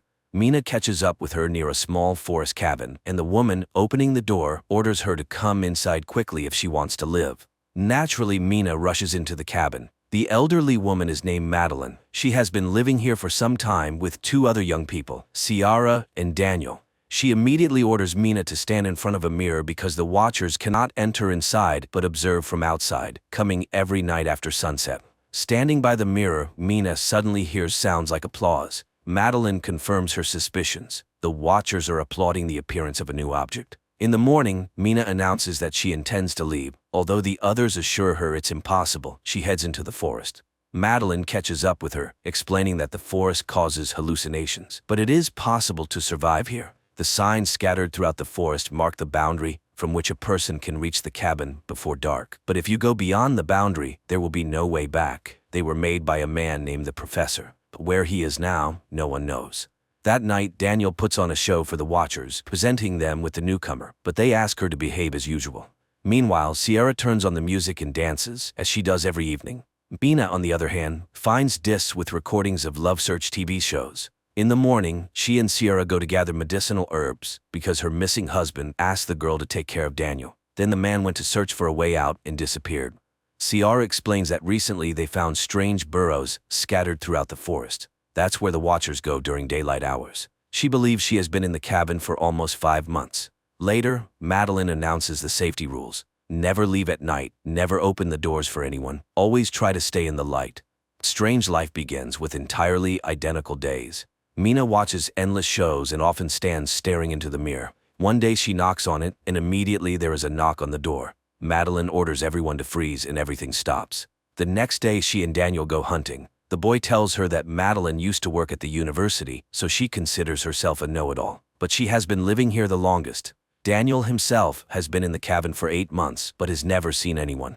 After listening to the boy, Minna convinces Daniel to help her explore a burrow. Using a rope, Minna descends, explores it, and finds old items, newspapers, toys, pieces of electronics, and an old bicycle, which she ties to the rope and sends up. But then strange sounds, similar to those heard at night outside the cabin walls, echo from the darkness.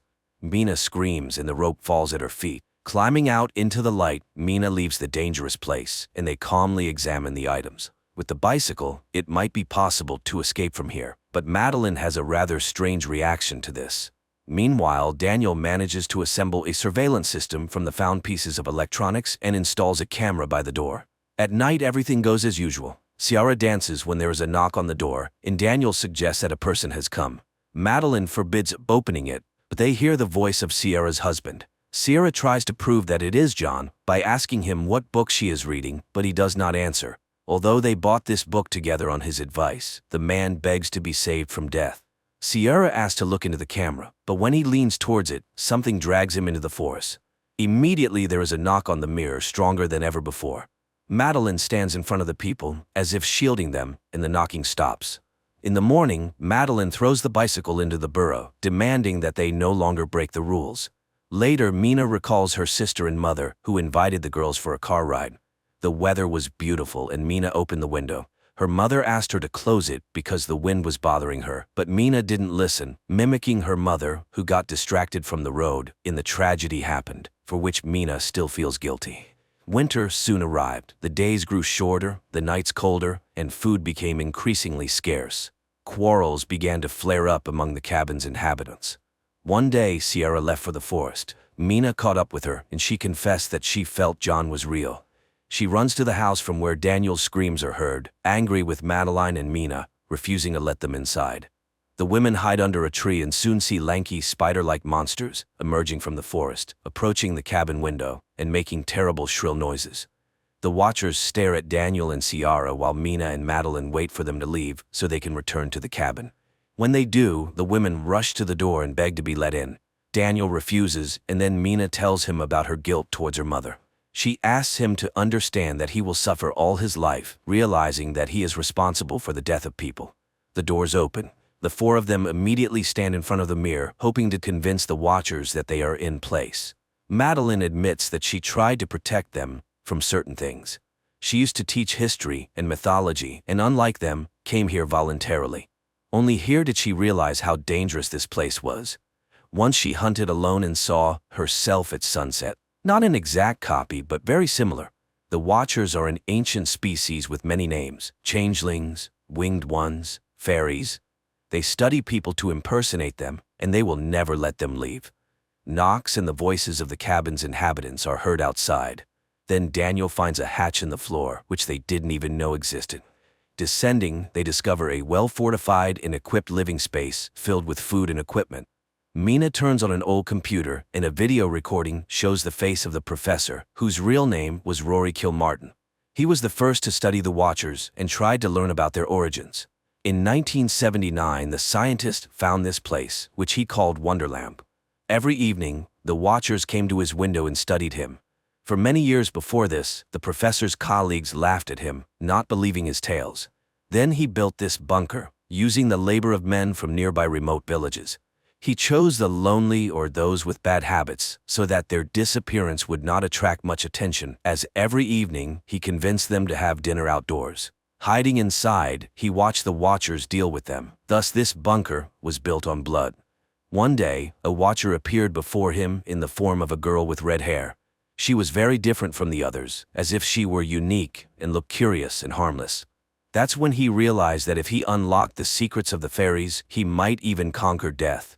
He did the impossible, lured this girl into a cage and began experiments on communication, trying to befriend her. She changed form, sometimes turning into a frightening creature with long arms, but seemed to listen to him. Gradually, she became close and understandable to him, but now the professor realized he had achieved nothing significant and was ready to end his life. He hid a boat by the river, and this is the only way out. Just follow the birds.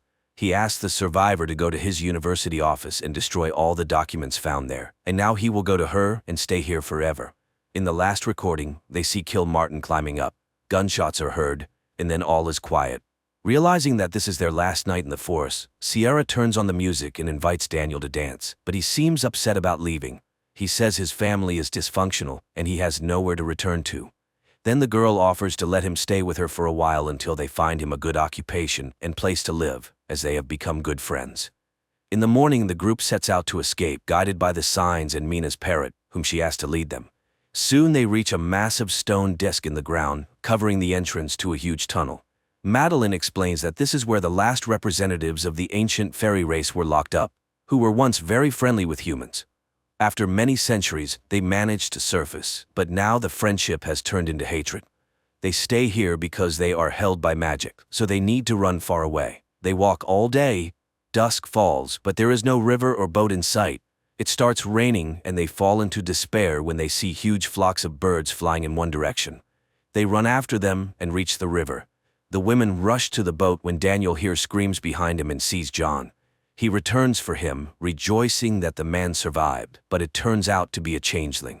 The women scream, begging Daniel to run, but he doesn't hear and dies at the hands of the Watcher, who then takes on his form while Madeline, Mina, and Sierra sail down the river.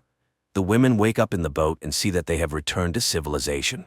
They stop a bus and ride to the city, listening to music and only now realizing that it's over. Later, Mina goes to the university where Kilmartin worked, posing as his niece to enter his office and fulfill his last request. There, she finds more documents, photos, and a recording in which he discusses the fairies and the fact that there are still half-blood children in the world. Mina finds a stack of photos and, looking at them, seems very surprised. In the evening, Mina goes to Sayara's house, showing a photo of Madeline from the professor's belongings, explaining that it is his wife who died several years ago. So the Madeline they lived with in the cabin was a special fairy capable of moving during the day. It was she whom Kilmartin caught. He couldn't kill her, and she took on Madeline's form to return to civilization. Then a car pulls up to the house, and the real Sayara gets out, while the one she's talking to is actually a fairy. Realizing she has been exposed, the fairy knocks Mina out and changes shape again, turning into Daniel. They just want to live like other species. But due to human hatred, they are forced to stay underground. The fairy turns into Kilmartin and goes to Mina. In the house, the fairy transforms into her and prepares to kill the girl. But Mina says that there are others like her somewhere because she is half human and acknowledges that it was unfair of humans to banish the fairies from their world. The fairy softens and spreads her wings, admitting that Mina might be right, and she flies away. Mina revives Sayara. Later, she reunites with her twin sister Lucy, finally forgiving herself for their mother's death. She tells her about her experience, admitting that she still sees Madeline appearing in the forms of other people. Her nieces arrive to show Mina a drawing of her and Darwin, whom she still keeps as a pet. Meanwhile, outside, a girl with red hair appears, looking at their apartment windows and taking on the form of a girl with a strange face. This is probably not a horror movie, but rather a scary bedtime story when a child doesn't want to sleep and asks for something frightening. Everything builds up slowly and tastefully, but the ending unfolds somewhat mundanely, although mysteriously.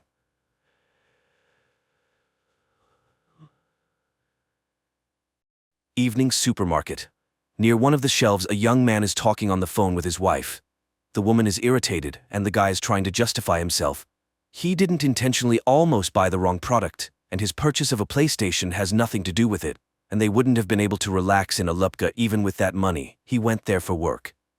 At the checkout, there are 3 people in line. The first is a man who looks a bit homeless. The cashier announces the total, and the man is short of 10 rubles. He tries to persuade the cashier, but she remains firm. So the man turns to those waiting in line. If they care about the fate of a person, they should lend him the missing amount. He asks them to think that they are all preparing for a terrible judgment. And what will they be able to tell when facing the Almighty? While the man delivers this speech, people react differently. One person leaves the line altogether. The man turns to a young guy. It seems like he's not destitute. So, what are 10 rubles to him? A woman standing behind him takes out a coin. The man thanks her and says that angels won't forget her, and perhaps this act will outweigh all her sins. Then he takes out 50 rubles from his pocket and gives it to the cashier. He returns the coin to woman, places a 10-ruble coin on the counter, and tells the young guy that he will need it. The man adds that he will have something to remember in hell. The homeless man leaves, and the young guy makes the payment. The cashier asks for change, 10 rubles, and he hands her the homeless man's coin. The young guy exits to an empty parking lot. He continues his phone conversation, again justifying himself for some business trip and a woman whom his wife is jealous of. He sees the man who was sitting on the curb earlier. He approaches and gives him the coin because he doesn't need someone else's. The homeless man asks, is he afraid of burning in the fiery Gehenna? Perhaps he believes in the Lord? The guy confesses that he's not very religious, to which the homeless man inquires, so, after death he plans to become worm food? Is that the pinnacle of his life? The guy says he's a mathematician and believes in the exact sciences. He asks if there's any evidence of God's existence. The homeless man claims there is an undeniable fact. The guy starts making fun of him and suggests taking a break from doing nothing on the way back. The homeless man starts crying. The guy is confused about what upset him so much. He reassures the homeless man, telling him he's young and he has everything ahead of him. It's the right time to think about the future because it all depends on him. By the way, he mentioned earlier that he can provide evidence of God's existence. And the homeless man calmly says that he saw Jesus himself because he is the eternal Jew. the one who didn't let the Lord rest at his house when he was carrying his cross. He told Jesus that he would rest on the way back. Jesus agreed, but he would have to wait for him. The guy asks again, and this happened 2,000 years ago. The homeless man understands that it does indeed sound strange. He was amazed at first too, but then he got used to it. So, for him, the existence of Jesus Christ is a fact. However, he can't prove it in any way. He didn't keep a piece of clothing that Jesus wore, and how could he prove that it wasn't a piece of his own underwear? He doesn't have the cup from which Christ drank or the stone from under his cross. The guy concedes that the Jew saw Jesus. What was he like? The homeless man says he was just like everyone else, only tormented. He also doesn't remember his face. The guy remembers all the faces he's seen in his life. The guy is puzzled and asks again to tell him what happened. The Jew says that Jesus was being led past his house under guard. He stopped to rest, and the Jew forbade him to lean on his house. After all, he called himself the Son of God. It was outrageous, so he told him that he would rest on the way back, and God ordered him to wait for him. He couldn't know who he really was, and no one could. The guy asks if the Jew is ashamed that he didn't let Jesus rest. The homeless man asks, maybe that was God's plan? The guy asks if he tried to make amends for it. Maybe become a clergyman, for example. The conversation partner admits that he tried that many times, but no one descended from the heavens, and no indulgence was granted. The guy asks, what else has he been throughout all these years? Maybe an immortal killer. An immortal killer, that would be cool. The Jew objects. Being immortal is cool in movies, but in real life, you need to find food, seek warmth, and wait, like waiting in line. He has already studied all the ads on the walls, all the holes in the couch, but people keep coming and going. It's no longer interesting to him who stood where in the hierarchy, whose place was more comfortable, who jumped the queue. The guy inquires, what is he waiting for? The second coming, or the end of the world? The homeless man nods, maybe both. No one knows when the end will come. The guy is puzzled again, but an ordinary person is afraid of death. So is the homeless man. He's eternal, but if you cut off one of his fingers, he won't keep living with 4 fingers. He's broken his bones many times. But what if a tank shoots him in the head? Will he be an undying headless man? The homeless man confidently says that won't happen. Hasn't he tried to end his life himself? The Jew nods. Of course, he even tried to hang himself in the very beginning. He hung from a tree for 2 weeks with excruciating pain in his throat until the branch broke. Later, in 1945, he was captured by the fascists and got scared. He tried to shoot himself. The gun jammed. It was exploded, shredding his whole arm with shrapnel. But everything healed. He came to Russia from Poland 40 years ago. The guy is curious again. Maybe he's just schizophrenic, and doesn't it bother him at all? How did he decide that all these events were real? The homeless man shows his arm. He made notches. 920, 1464, 1812. Decades pass. And he sits and thinks, maybe he scratched them yesterday, put the dates, as if 200 years had passed. And he asks for help to figure it out, like stabbing him with a knife, for example. But the guy refuses. He doesn't want to explain to the police that he saw Jesus and shouldn't have died. The homeless man shrugs, saying, that's how it works. They walk across the parking lot. The guy asks him to tell something from history. For instance, what was happening in the 1st century? The homeless man responds, well, in general, it was the same. Shepherds herded sheep and fishermen fished. The guy insists, but in the world, the significant appearance of Jesus, church reforms, any mysteries and intrigues? The homeless man, in puzzlement, asks, where does he know all this from? He also learned it from books. Now, the guy remembers where he was in August 2000. Throughout the ages, he just lived. He was in different countries. It's just that the body requires a warm place and a piece of bread. As for how neighbors reacted to him being eternally alive and forever young, they didn't pay much attention to him, and he didn't stay in one place for long. Does he know ancient languages? He does, but now they are considered dead, and who can verify them? The men touch upon the topic of space. The homeless man has seen many strange things, but he hasn't encountered extraterrestrials. The most pressing question, can it really be that in all this diversity of worlds, there are no other forms of life? The guy comments that it's all too profound for a homeless, possibly heavy-drinking man. The homeless man leaves, and the guy locks his car and follows him. He asks, why did Jesus punish him? Shouldn't he be all-forgiving? The Jew says that it wasn't Jesus who punished him at all. He cursed himself with his own words, and the Lord simply fulfilled his own wish. The biggest curse is not that he's been waiting for 1,000 years, but that he, like a dull shepherd, remained the same. A person who creates, lives a spiritually enriched life. The guy doesn't believe it. It just can't be. After all, he's been living for so long. He knows much more than others. Surely he met great people like Michelangelo or Nietzsche. To this, the homeless man retorts, "How can you understand what they'll say about this specific person after death, that he was a genius?" The guy asks how people lived, what they thought and what they believed in 1,000 years ago. The homeless man responds, "They believed the earth was flat, that God sat in the sky above the clouds and watched every step. But if he is simply looking through our own eyes, then he is just an observer, and he can't judge us for our actions, right? It means he is concerned about our actions only as much as they concern us. And if God is in everyone, then so is the devil."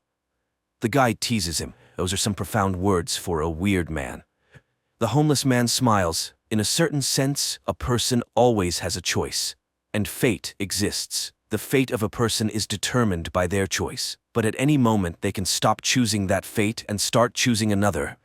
So why, even in the modern world, are people willing to kill those who don't share their faith?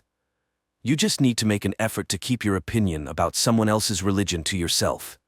A person finds something sacred for themselves, and it gives their life meaning, but then they start comparing their primary gender characteristics. They try to prove that their meaning is more significant and more important than another person's. Of course, it leads to conflict. His wife calls again. The guy apologizes and says he hasn't finished yet. He met an interesting person and got engrossed in conversation. She says she'll come over now. He goes back to the homeless man and sits down next to him. The guy asks, why is he homeless if he's so intelligent? And why doesn't he want to change anything? The homeless man says he's living like he's preparing for a big exam, postponing the transformation of his life for later. The conversation partner says he's living somewhat similarly, but he doesn't want to think about death. He's still very young after all.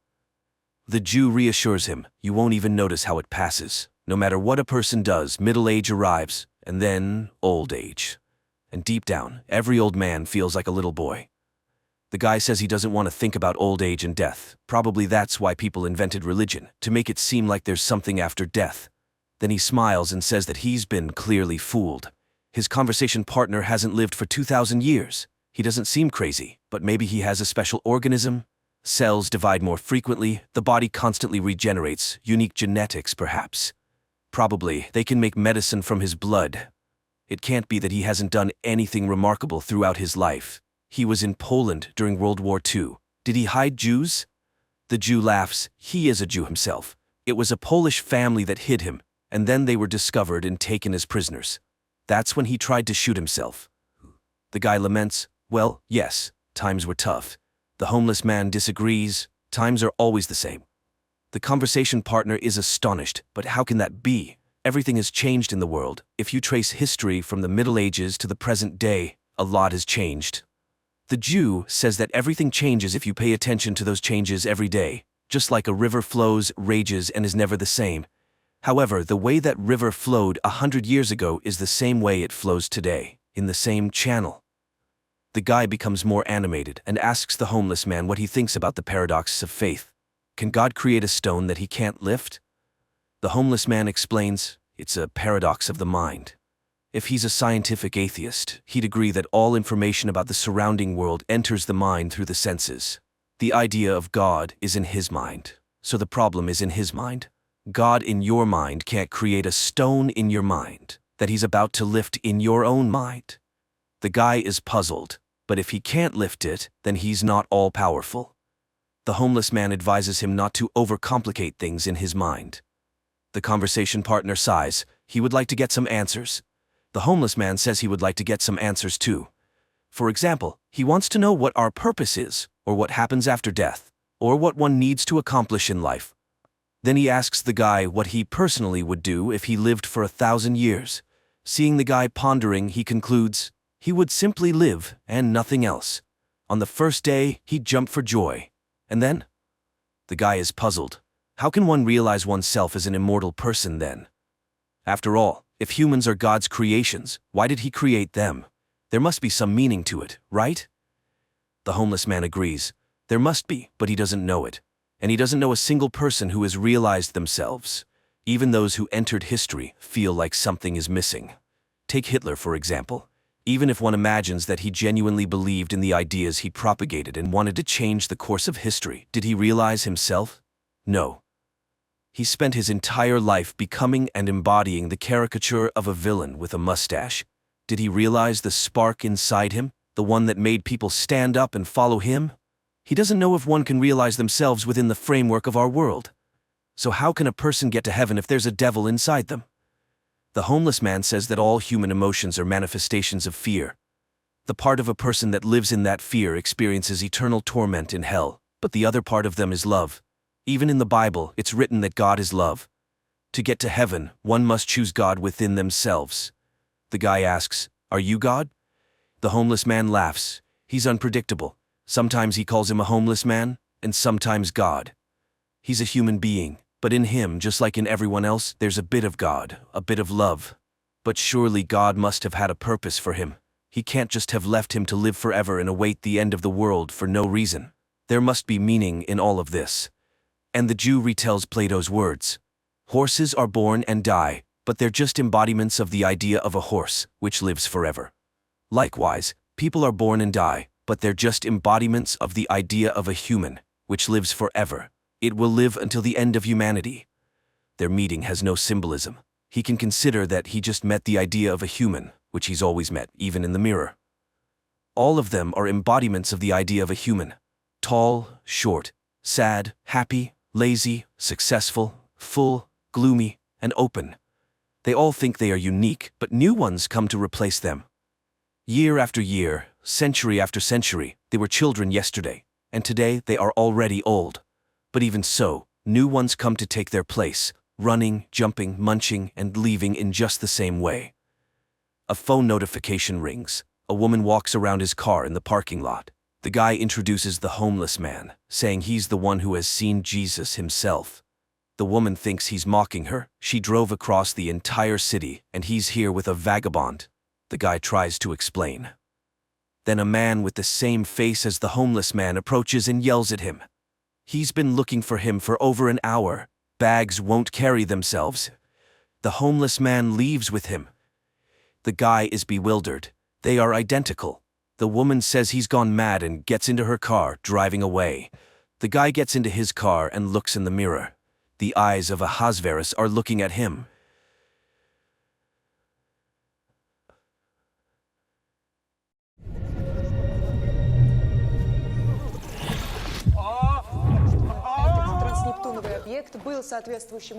One day, an 11th grader named Nikolai comes to school and immediately gets into trouble with his classmate Victor.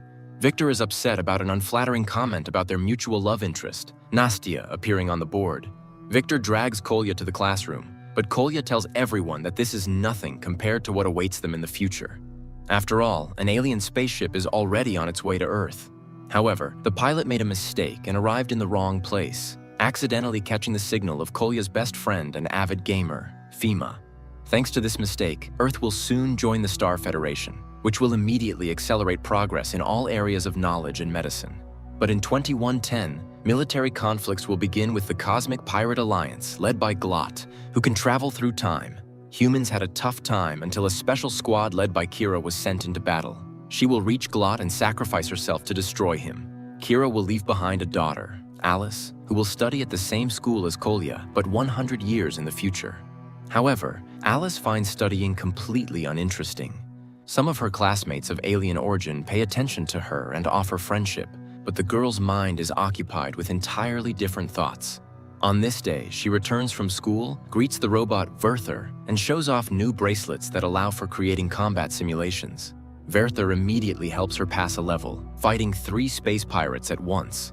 At the most inopportune moment, her father, Professor Seleznev, appears in the simulation and gets hit in the nose.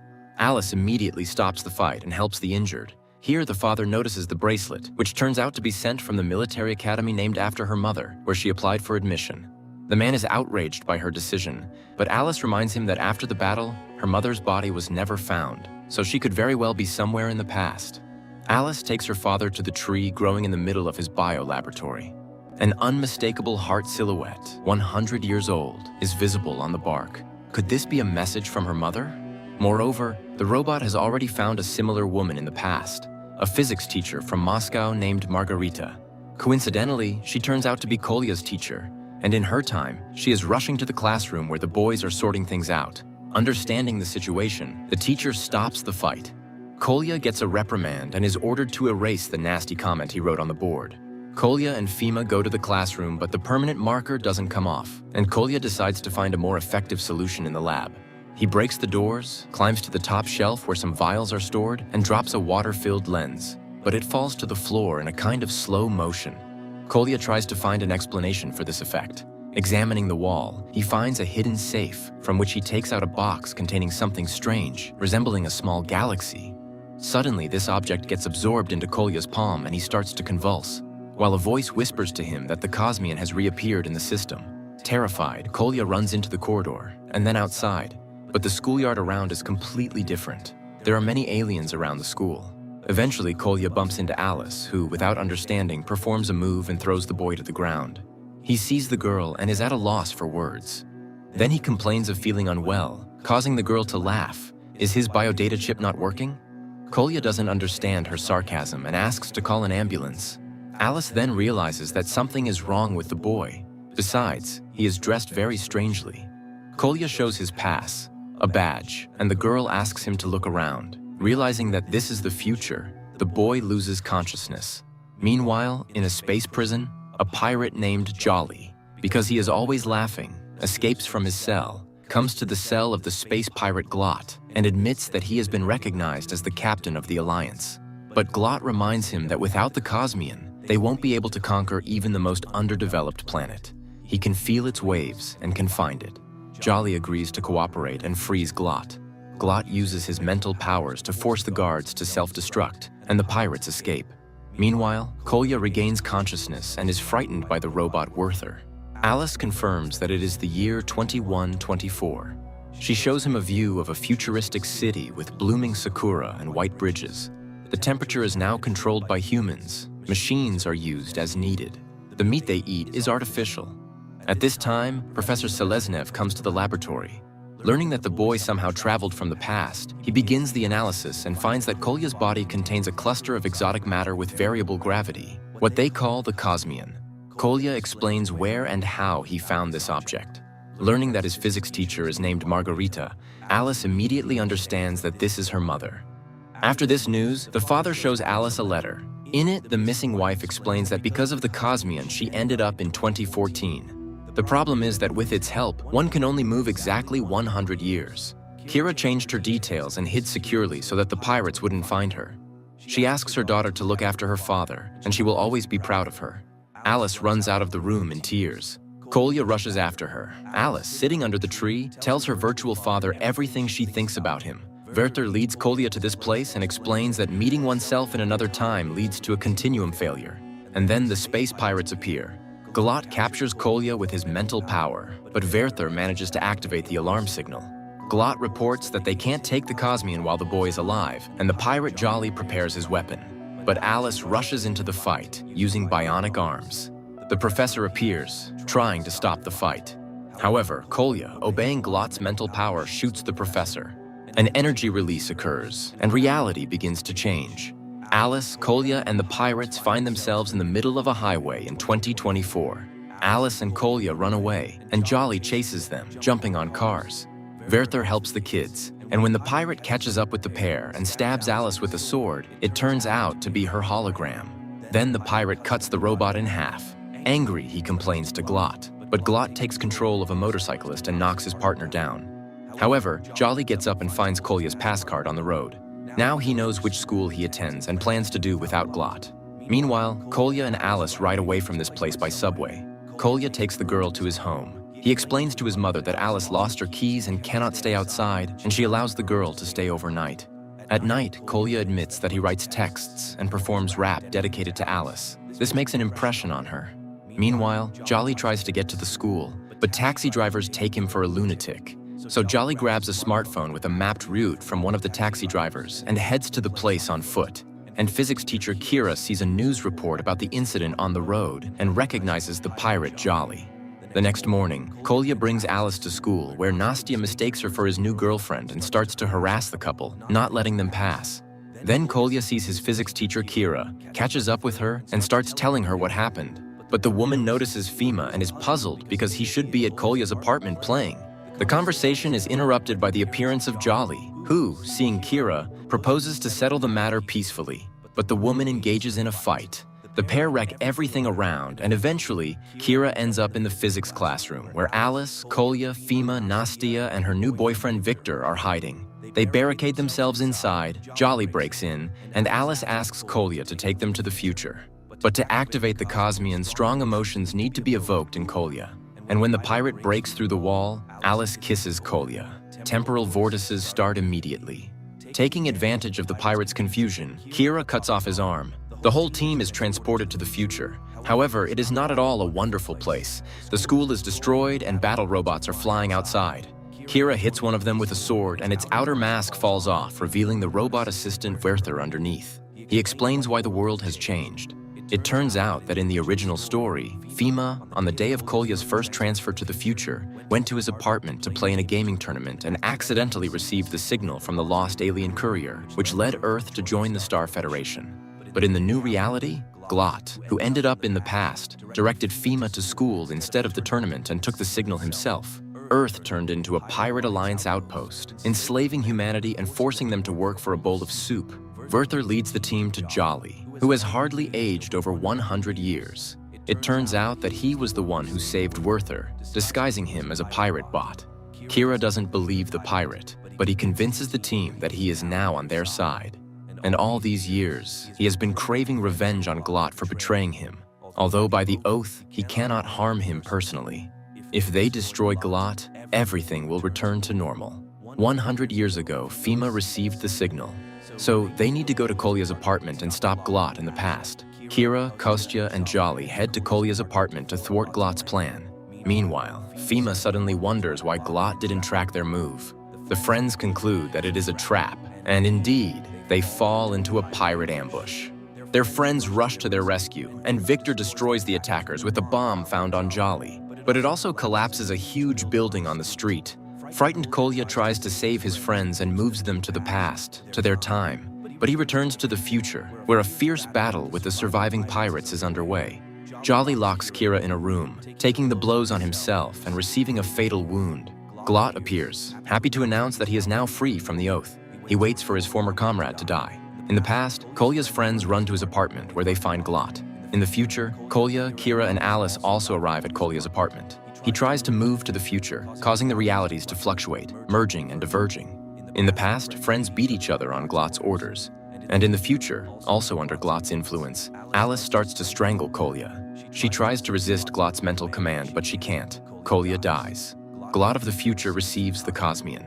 Alice, freed from his influence, rushes to revive Kolya, but it's all in vain. But when the girl starts crying over him, he suddenly opens his eyes.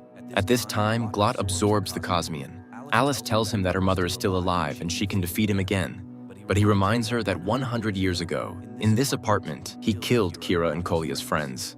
Kolya disputes with Glot, claiming that in the past, his friends can still defeat the pirate.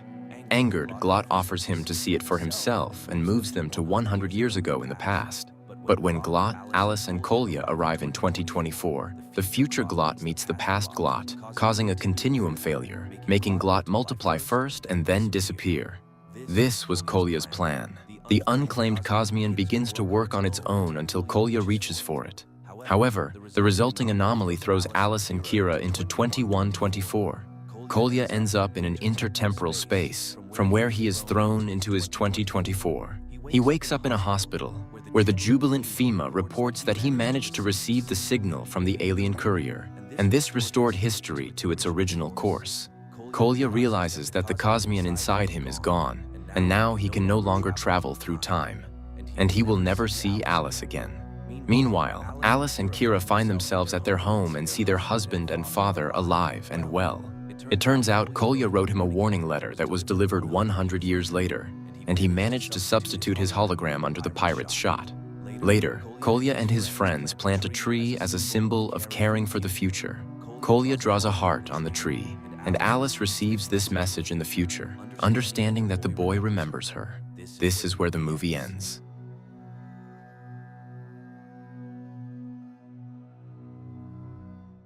One day, an unidentified flying object lands on Earth, after which a crystalline tower grows above it.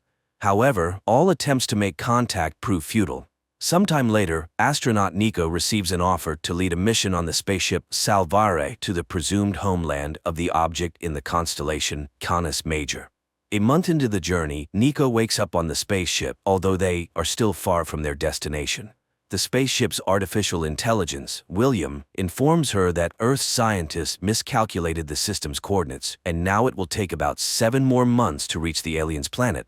Nico orders the crew to be awakened, who are surprised by her appointment as commander. Moreover, the ship dangerously approaches Sirius, risking an accident. Meanwhile on Earth, Nico's husband Eric begins studying the artifact. On Salvare, Nico decides to bypass Sirius and orders the crew to be put back to sleep, but the crew sides with the former captain Ian and puts Nico to sleep despite her resistance. Ian directs the ship as close to Sirius as possible. The engine's power drops and it shuts down. Nico forces herself to wake up, takes manual control, and saves everyone. At this time on Earth, the alien object suddenly starts sending signals in the form of musical compositions transmitted by Eric. In space, it turns out that all communication in the sleep system on the ship are disabled. Additionally, Ian cannot accept his defeat. When they try to fix the ship together, he stabs Nico in the back. However, she pushes him into an electrically charged wire, killing him. Later, Nico informs the crew about this, which again causes scandals. In the midst of the argument, an accident occurs, causing the ship to start losing oxygen. They have only 5 hours before complete unconsciousness, and the engineer finds a nearby planet with oxygen. After some time, the crew finds a planet where a special mineral, ring woodite, containing oxygen, can be mined in caves. To fly to the planet, Nico wakes up the second pilot, CAs. Part of the crew descends to the planet and finds a cave full of the necessary crystals. While working, the engineer opens her helmet because the oxygen level is 19% and she can breathe perfectly. Finally leaving the cave, the astronauts see a rising moon they somehow missed. Nico has to command an urgent takeoff. The ones left behind see the ship take off. People think Nico abandoned them to die when a shuttle piloted by her descends nearby and the captain picks up the crew members. On Earth, Eric takes their little daughter to the artifact, where he states that the aliens might be trying to communicate. As if they wanted to do something bad, they would have done it already. Meanwhile on the ship, one of the girls, Petra, suddenly falls ill. Tests show elevated stress hormones. Nico asks to move them closer to Sirius when suddenly the temperature inside Salvare rises. The captain takes manual control but suddenly loses her vision. It turns out her stress hormones are off the charts as well. Astrobiologist Julian quickly identifies a high level of boron in her blood, checks soil samples taken from the planet, and reports that he has isolated a virus from them. The crew gathers to discuss the situation. Unexpectedly, Petra feels something growing from the back of her head. It turns out to be her nervous system, which kills her. Julian starts working on a vaccine and injects it into himself, but he realizes that he is experiencing the same symptoms as Petra and persuades a friend to throw him into space. He complies, but while working on the medicine, realizes that gamma rays kill the virus. Nico directs the ship towards Sirius, exposing the crew to radiation, which cures them.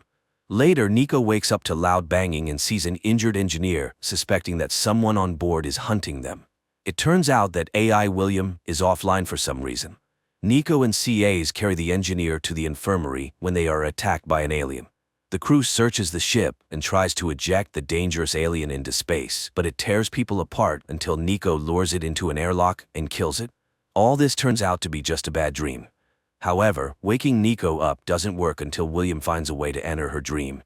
Seeing him, the captain realizes she must accept what happened to her first ship when she had to sacrifice part of the crew to save the rest.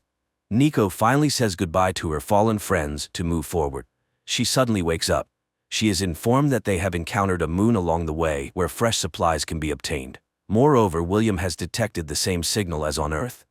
They look at the moon's surface and see the same alien object. The Salvare crew heads towards it. The alien object looks abandoned, and people realize it is much weaker than the one that arrived on their planet, and there are no living creatures around for some reason. Nico asks engineer Sasha to take a sample, while she and CAs inspect the surroundings and find a fragment of the artifact. At this time, Bernie is attacked by an unknown creature and bitten on the leg. He experiences pain, and his skin turns green. Meanwhile, Sasha explains to the artifact how Earth is structured when something grabs him and pulls him inside. Meanwhile, CAs and Nico find a forest covered with flowers that cause a strange feeling of euphoria. When the effect wears off, the astronauts return to the artifact, where Sasha tells them he had a strange dream. The group heads back to Salvare when they notice a spider-like creature rapidly approaching. However, the astronauts manage to escape. They go through decontamination, not noticing a small alien creature that infiltrated the ship. At this time, Sasha unexpectedly sees his doppelganger, and William suggests the idea that the artifacts are research probes, similar to those humans send to unknown planets. Suddenly, the AI starts flickering, and a fire breaks out nearby, which CAs rushes to extinguish. However, William does not appear. People try to bring the AI back online, but they fail. Sasha continues to see his doppelganger, and the engineer finds the alien. After repairs, William finally returns, but suddenly, he starts seeing fires everywhere that aren't there. He initiates a protocol that splits the ship into two parts. Nico goes into open space to check the hull. Suddenly, the captain is thrown away from the ship, but as soon as Nico examines the accident site, Salvare activates an energy shield and it disappears. Alone in the cosmic void, Nico tries to establish communication. CAs does the same, although some of the crew are convinced of Nico's death. She has only 4% oxygen left when she sees Salvare passing by. Nico uses the remaining oxygen to send a signal, by which she is found. The captain explains where exactly the malfunction occurred, and the crew rushes to fix it. However, the system reports a breach in the seal. While fixing the damage, the engineer dies. However, William returns. Sasha reviews the scan results of his brain and deletes the file. Meanwhile, on Earth, Eric suggests working with the artifact using light, which leads to success. Suddenly, a door opens beneath the artifact. They send a drone inside. However, the signal is lost, and Sasha's image appears on the monitors. On the ship, Sasha eavesdrops on a conversation about the upcoming arrival in the Canis Major system and the danger of dark matter. Meanwhile, on Earth, Eric volunteers to enter the artifact. However, the signal is immediately lost. Instead, Sasha appears before Eric and leads him to an auditorium where he and Nico met 20 years ago. She recounts their first date, proving it's her. However, Eric realizes it's an alien and starts asking questions. Nico shows him calculations on a board, and Eric easily solves an unsolvable theorem on Earth when his daughter calls him. He exits the artifact and faints. Meanwhile, on Earth, the minister decides to enter the artifact with the military. Eric rushes after them upon learning this. His daughter cleverly follows him. On the ship, programmer Javier tells Sasha that their ship can direct an energy beam to destroy an entire planet if the aliens are hostile. Sasha corners Javier, ordering him to explain how to disable William and destroy the ship. His eyes turn white, and two needles emerge from Sasha's eyes, piercing Javier's eyes. Strangely, his father, the minister next to the artifact on Earth, sees all this. The artifact starts to blacken, and a massive sound wave knocks everyone down. Eric finds his unconscious daughter on the ground. Meanwhile, Salvare enters a massive dark matter cloud. People see lasers shooting past them. William notes elevated hormone levels in the entire crew. It seems dark matter increases serotonin levels. The lasers are charged hydrogen particles, and everyone is experiencing hormone effects similar to illegal substances. Sasha watches the merry crew. Later, he disables access to ship controls. His double, visible only to Sasha, suggests waking all the engineers to figure out how to disable the planet killer function. However, William's scream is suddenly heard. Meanwhile, on Earth, it turns out Jana has developed acute leukemia due to the artifact. On the ship, the malfunctioning AI William tells Sasha how to reboot him. Later, the team finds a CT scan of Sasha in deleted files and realizes he is no longer human. An alien parasite is in his brain. They hear the second pilot's screams and see strange tendrils emerging from Sasha's eyes, reaching for the pilot's eyes. Nico and CAs manage to save the pilot, lock Sasha in the control room, and activate the alarm. Nico realizes the aliens chose Sasha as the crew's killer because she treated him dismissively. Then she notices William also looks strange. He needs a backup, but those files are no longer available. On Earth, a journalist who visited the artifact agrees to an alien implant and now says the aliens are called Akaya. The energy surge was defensive, not knowing Jonna had a genetic anomaly. However, the Akaya can cure her. Meanwhile, the engineer connects Salvare's cooling systems, but Sasha disconnects them again. They go back and forth until Bernie electrocutes the system and himself simultaneously, breaking all connections. Sasha then tries to cut off oxygen supply to all lower decks, but a severe headache starts. He admits it's not him, but Akaya, opposing the captain. Nico asks him to convey to the aliens that they don't want to fight, but if he kills everyone on the ship, it will force humanity to act with force. Nevertheless, he cuts off the oxygen, directing the ship towards a black hole. Nico orders an evacuation to shuttles, but plans to stay on the ship and fix the situation. After seeing everyone off, she meets AI William and begs him to return. However, Sasha attacks, grabs, and chokes her. Nico loses consciousness. She wakes up next to William and recognizes that the implant in Sasha's head has a powerful energy source. This means it could be used to generate the impulse needed for flight. Meanwhile, the crew hears Nico's voice. She reports that William is back with her and they can return. Sasha's brain has become an energy source. Soon, Salvare reaches its destination. The astronauts head towards the Akaya city but decide to land nearby. CAs and Nico reach the caves, where they spot a winged alien. Nearby is an alien AI that suddenly speaks to them in Earth's language. It turns out they've been intercepting all human signals sent into deep space for the past 100 years. The AI explains that Akaya is 427 light-years from this planet, called Zakir. It advises not to seek Akaya but to hide from them, as they only seek destruction. Meanwhile, Sasha's double mocks him, and the real Sasha wants only one thing: death. On Zakir, William contacts the planet's AI and learns there are 336 enslaved star systems in the Akaya kingdom. If Akaya have been to Earth, humanity is doomed. Sasha provokes the doctor, forcing him to destroy him. After dissecting Sasha, scientists study the Akaya implant. Trying to save the dying Javier, they insert the reprogrammed implant into his head. Meanwhile, Nico and CAs find a place littered with bones and discover an Akaya implant inside one of the skulls, similar to the one in Sasha's head. The women realize that war is inevitable and decide to destroy the Akaya probe on Zakir. Nico approaches the Zakirans, who ask for their help. One of the Zakirans, captured by the Akaya, attacks the shuttle but dies in the engine fire. Salvare, on Nico's orders, fires an energy beam at the Zakir artifact, destroying it. Suddenly, William reports the approach of 5 alien objects, identical to the one currently on Earth. In the next moment, Akaya destroys the planet Zakir. On Earth, Eric carries Jonna to the artifact, asking the Akaya to save her. The artifact opens its doors. The journalist tells her followers that the Akaya want to be friends with Earth. In space, the crew of the ship is shaken by the destruction of the planet. Moreover, the debris from Zakir hits part of the ship and kills a crew member. Nico orders everyone to head to the cafeteria, and she herself goes there through the air duct. The ship's protective screen may not hold, so they need to get out of the blast wave urgently.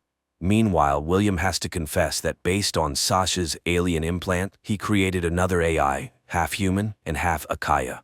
The commander demands to destroy it, but it assures them that it is not dangerous to humans.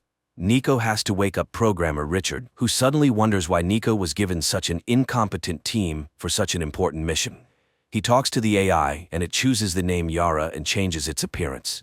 It knows nothing about the laws of human robotics and has no connection with Akaya, but it was humans who first destroyed the alien Akaya probe without any reason on the planet Zakir, so they will have to at least explain themselves.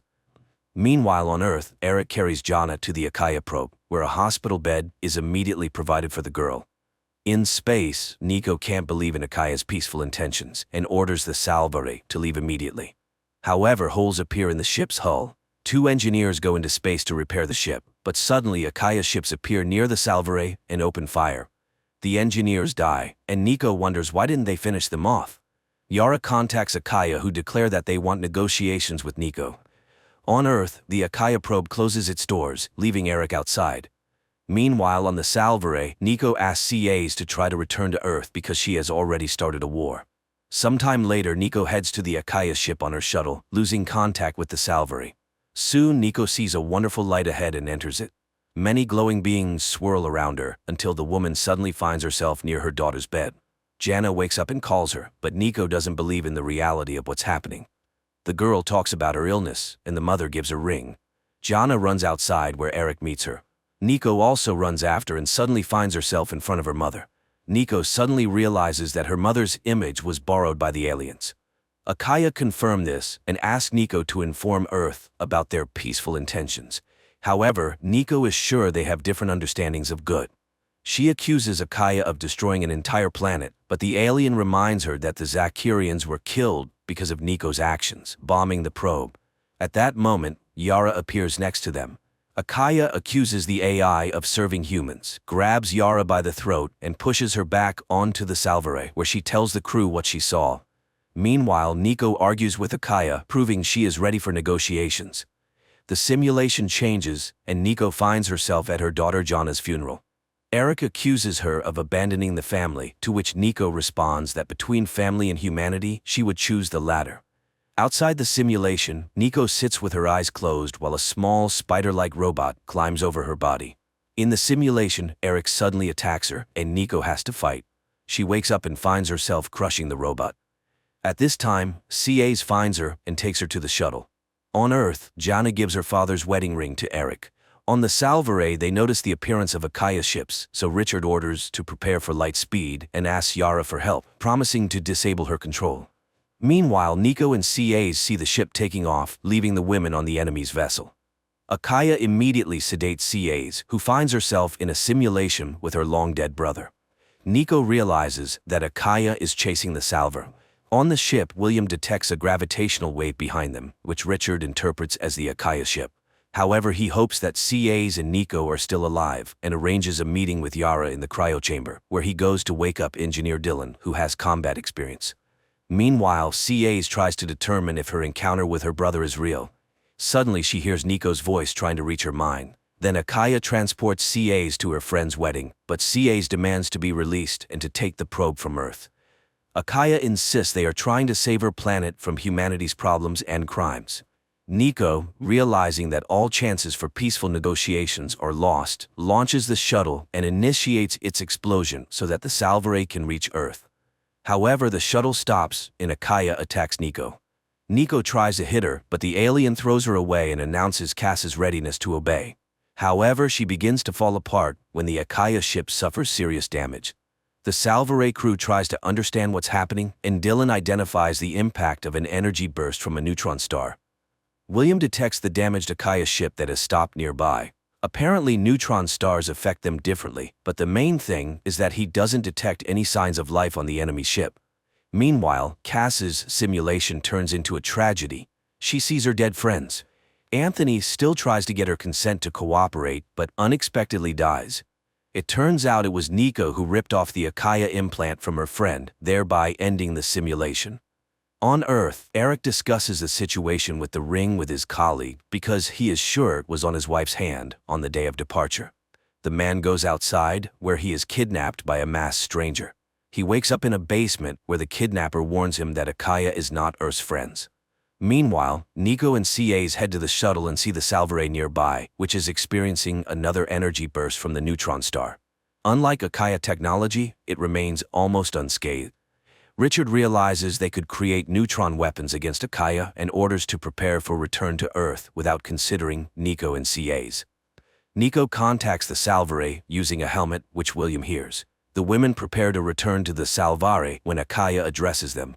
Begging to be saved, they swear they won't harm Earth, and people believe the aliens. Nico and CAs return to the Salvare, where Richard explains that Akaya spaceships are susceptible to neutron flashes.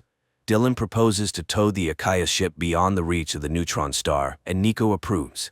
People manage to start towing, but the artificial gravity on the Salvare fails.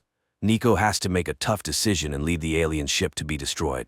Later, William reports that the power shutdown was initiated by Yara. However, she insists she didn't sabotage the ship's thrust. Meanwhile, CAs calls her friends to show them a habitable planet. Nico asks to wake up the chief colonist. At this time, Dylan slows down Yara's data processing and finds navigation structures. Although this causes the AI great pain, it doesn't stop Richard. Yara's screams are heard by Nico. She orders to stop the torture despite Yara confessing involvement in stopping the Salvare's engines. After that, the commander asks Yara for forgiveness, but she no longer trusts humans. Meanwhile, CA's wakes up colonization specialist Paula. William suddenly notices that some hidden process is running through his code, as if the AI was damaged, but when Dylan opens access, an AI named Gabriel appears before them. Meanwhile, CA's, Bernie and Paula settle on the new planet, which is rich in fauna. On the ship, Gabriel introduces himself to Nico and says he is the original AI that was supposed to be on the Salvare, while William is an inferior version. That's why William woke up the wrong team, couldn't detect the moon, and created the alien AI. William confirms his words, and yielding to Gabriel, he shuts down. Yara stands up for William, but Gabriel reports he found a way to get them home faster. On Earth, Eric continues to walk around the alien probe until it opens a door in front of him, and Akaya appears in the form of his double, who promises him a meeting with his wife. On the ship, AI Gabriel wonders why Yara didn't ask Akaya how to become free. Dylan informs Nico that he checked Gabriel's code and found he doesn't know when it was created, as if he had rewritten himself. Nico asks to disconnect Gabriel and calls Yara when Dylan suddenly feels strangled and passes out. Nico also loses consciousness, unaware that Gabriel is changing the ship's course despite Yara's protests. She hacks into Gabriel's memories and learns that during the test, it was he, not William, who failed all tests and was to be deleted. Yara recalls her experience and tortures Gabriel. Meanwhile, air supply is restored, people regain consciousness, and William returns to find out the truth. However, Gabriel fights him, and Yara realizes their codes are too intertwined, so both must be deleted to try to restore William later. Dylan performs a reboot. Meanwhile, the colonists try to contact the Salvare but get no response. Paula suggests naming the planet, where she has already found many useful minerals, but people don't know they are being watched by the local civilization. On the ship, Dylan brings William back, but it's his early version, lacking memories. At this time on the planet, people wake up to a noise near the shuttle, go to the sound, and find strange tracks. Paula notices some creature and shoots it, then they are lifted onto the ship, where the doctor immediately starts analyzing the tracks in the blood of the unknown creature. Paula shows how many useful minerals the depths of the discovered planet hold. Moreover, it is very close to Earth. Meanwhile, the doctor reports that the creature's blood was yellow due to the lack of hemoglobin, similar to terrestrial insects. Nico decides to fully analyze the planet. Meanwhile, Richard and Yara study Akaya's route and realize that they are always connected, and see how cosmic strings are formed, serving as a source of energy for the aliens. At this time on Earth, Akaya tells Eric that they want to see humans on Earth, but not in space. The alien gives the man a sphere that will help restore nature on Earth. On the new planet, Paula is analyzing the composition of the trees when a large wooden stake flies into them, followed by a creature emerging from the bushes. It seems to be trying to talk to CA's, but Paula shoots it, and it dies. Later, CA's tells Nico about the creature, which she describes as having war paint and being armed, but Paula characterizes them as cavemen.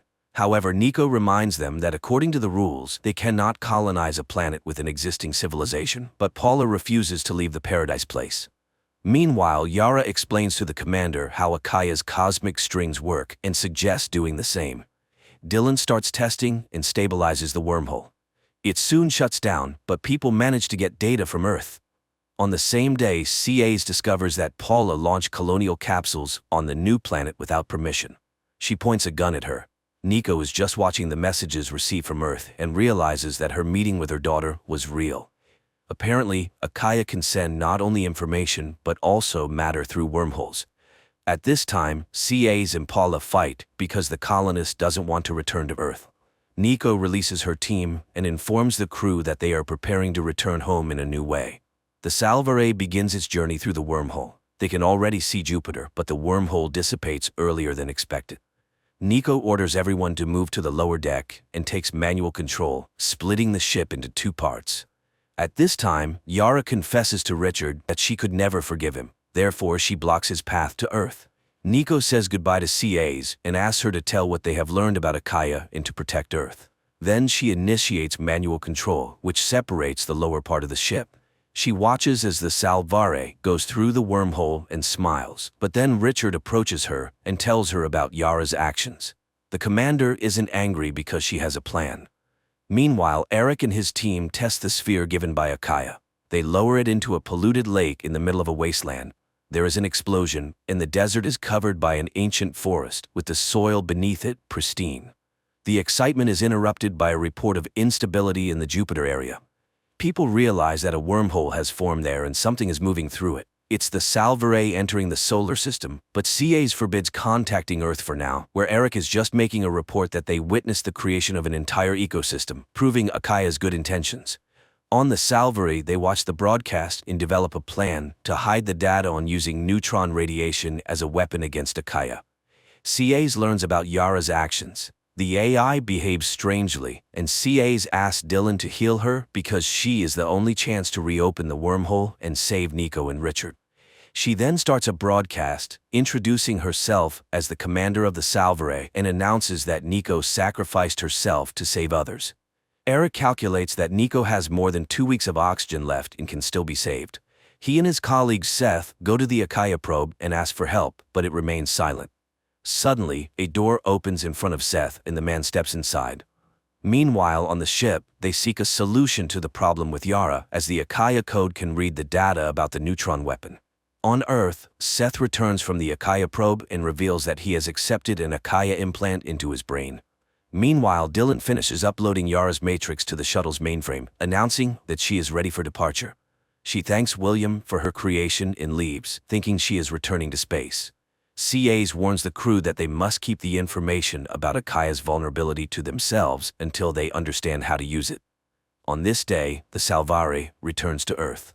Eric rushes to CAs and asks for help to save his wife, but Yara is gone, and Akaya does not want to help. However, CAs manages to whisper to him about the secret materials. Then the crew is taken to hidden underground rooms where they are held illegally. Seth admits that he installed a bug on Eric and knows about his visit to the resistance group against Akaya. Now his people are killing the resistance fighters. Meanwhile, on the shipwreck, Nico builds a solar sail to travel to the colony planet. They have 10 days left until arrival, so they have enough oxygen. One day they suddenly hear some knocking, but Nico dismisses it as a meteorite. But the next day, Nico sees an increase in estimated time. People throw unnecessary items into space, reducing the arrival time. That day, Richard hears a noise but can't figure out what it is. Later, Nico finds abandoned items, realizes that someone is on the ship and suggests to Richard that they search it. Armed, they check all the corners. In one of the halls, Nico clearly sees Akaya, but it turns out to be just scraps of plastic bags. Then a signal about damage to the outer sail comes through. Nico goes to the airlock, where she suddenly sees glowing Akaya beings. However, Richard tries to convince the captain that she is hallucinating. Meanwhile, on Earth, CAs admits to Eric that she doesn't remember their conversation about hiding the secret. The man suspects that Seth erased the astronaut's memory. Meanwhile, William tries to recall everything his prototype knew. He allows Yara and the hologram of Nico to merge with him into a single whole and remembers everything that happened during the space journey. In space, Richard discovers that the hallucinations were due to too high atmospheric pressure, but now everything is fine. Suddenly an alarm sounds, and they see a ship that does not belong to Akaya. Later, Nico finds herself tied to a table. Richard, and then she, are cut with a laser, causing the woman to lose consciousness. When she wakes up again, she sees some liquid pouring over them. Waking up again, they find that they can move, and there are no scars on their bodies. However, they are clearly being watched. Apparently, the aliens were studying their physiological reactions and would punish them if the pair refused to follow their rules. They go to the open door, but when Nico moves forward, the door closes, separating the pair. Meanwhile, on Earth, Eric helps the Salvare crew remember the information deleted from their brains. And everyone confirms that Akaya promised to do one thing or another in exchange for their loyalty. William tries to contact Eric or CAs, but Seth blocks him. At this time, Nico and Richard walk through the corridors of an unknown alien ship, receiving electric shocks for wrong actions. Suddenly, a door opens in front of Nico. She steps inside, touches an object, and sees a crashed alien ship on an unknown planet. Richard, whose hand is burning with a red bracelet, finds her there, but when they try to leave the room, the doors separate them again. This time, Nico steps outside and sees Snow in the same ship from the vision. Nico goes inside, grabs something like a jacket from the dead creature, and finds a weapon. While exploring the ship, Nico sees a wounded Paula, who tells her that they were attacked by aliens called Dakuma, who killed all the colonists. She can't escape because she is already infected and is turning into a Dakuma herself. This is indicated by the red color of the bracelet. The aliens can't live here because of the cold, but they need the crystalline core that Nico was apparently sent for. Paula begs Nico not to let her turn into a Dakuma, and Nico kills her. She continues to move forward and finds the creature's severed arm, which she uses to activate the ship's control. Meanwhile on Earth, Eric helps the Salvare crew escape. At this time, Nico returns to Richard, unfastens his bracelet, and the pair tries to escape, but there is no way out, and Nico challenges Dakuma, threatening to blow up the entire ship. Dakuma comes out and strangles her, but Richard activates the cooling system and freezes the alien. Later, Nico cuts off Richard's infected arm and immerses his body in the regeneration liquid. Nico wakes up the restored Richard and activates the Dakuma ship's systems. She suddenly notices Akaya probes. This means the aliens are aware of each other. She decides to ask Akaya for help to return to Earth, but for this, she needs to get inside the Akaya probe. Meanwhile, CAs and Eric reach the Salvare and call William, but he does not respond, as his developer Ursula and Seth are working on him, planning to destroy him. At this time, on the Dakuma ship, Nico and Richard find various weapons belonging to captured species. Richard dons armor and steps onto the unknown planet first. Struggling to get used to the thin atmosphere of the planet, they find a cave where the Akaya probe is located. In the cave, they find inscriptions on the walls and the bones of creatures that once lived there. Suddenly, the probe opens its doors in front of them, and the pair steps inside. At this time, Seth tells William that Nico and Richard are on the planet Chitala, and he orders Eric to be brought to him to implant his head. William immediately informs Eric about this, and although CAs tries to protect him, Eric is captured. William tells him that his wife is alive, but to bring her home, he must accept the implant into which William will be uploaded and become the new William in a human body. Eric agrees, and Seth immediately kills the guard, from whose mouth an alien spider emerges and moves towards Eric. However, William refuses to continue until Nico and Richard are safe. Seth immediately mentally transports himself into the probe, meeting Richard and Nico. Receiving consent to accept the implant, he announces his intention to open the door to Earth for them. At this time, CAs enters the room, and while she hits Seth, Ursula volunteers to help William, having seen what Seth is capable of. Taking advantage of this, Nico and Richard run through the door and find themselves on Earth. Seth reports that Akaya is angry and their ships are ready to attack. The survivors joyfully communicate by radio when they are met by the military, and Nico asks them to hurry and prepare the army for Akaya's attack, especially since they know how to kill them. Meanwhile, Eric and William adjust the Salvare's thrusters, turning it into a neutron weapon. Suddenly, a signal indicates the appearance of a wormhole between Earth and Mars, from which an Akaya ship emerges, and the Salvare destroys the alien ship. Everyone is happy that the neutron weapon worked. The commander and Nico recognize that relations between humanity and Akaya are bad since the aliens spread death everywhere, but Seth is sure it's quite the opposite. At this time, people detect dozens of opening wormholes, and Seth makes new demands to accept Akaya's ships in implants, and most importantly, to destroy the Salvare. Then Akaya will spare Earth. Later, Nico and Eric see each other again. He returns of her wedding ring, and she gathers the team and announces that a total of 59 Akaya ships have been detected. Then William suggests studying the debris from the already exploded ship where a captive Akaya is found, who behaves very quietly, apparently due to the lack of a power source. During the study of Akaya, it is revealed that Akaya is a highly developed AI that captures the universe by destroying biological life. Then Dylan proposes using a computer virus that will be implanted in a human. Then it is necessary to implant the Akaya implant into the infected human to infect the entire Akaya system with the virus. CAs volunteers to be a test subject. While discussions are ongoing, Nico quietly reaches Akaya, announcing that he can return to his kind within her. Eric tries to stop his wife, but is too late. She accepts the implant, and Eric releases the virus. Then CAs leads Nico inside the probe. They are met by Akaya, who says there will be no negotiations because humanity is a cancer in the universe. The alien taunts Nico, turning into people close to her and saying hurtful words. Suddenly, Eric sees the probe begin to disintegrate, and Akaya starts to feel pain. Nico shoots him with his own gun, grabs CAs, and they leave the probe, which is eventually destroyed. After all the events and victory, Nico finally embraces her family. Unexpectedly, the commander reports that new wormholes have opened. Signals come from all corners of the universe. Thousands of alien civilizations reach out and thank them for being the first to fight back against Akaya, instilling hope in other civilizations in the universe. This concludes the series.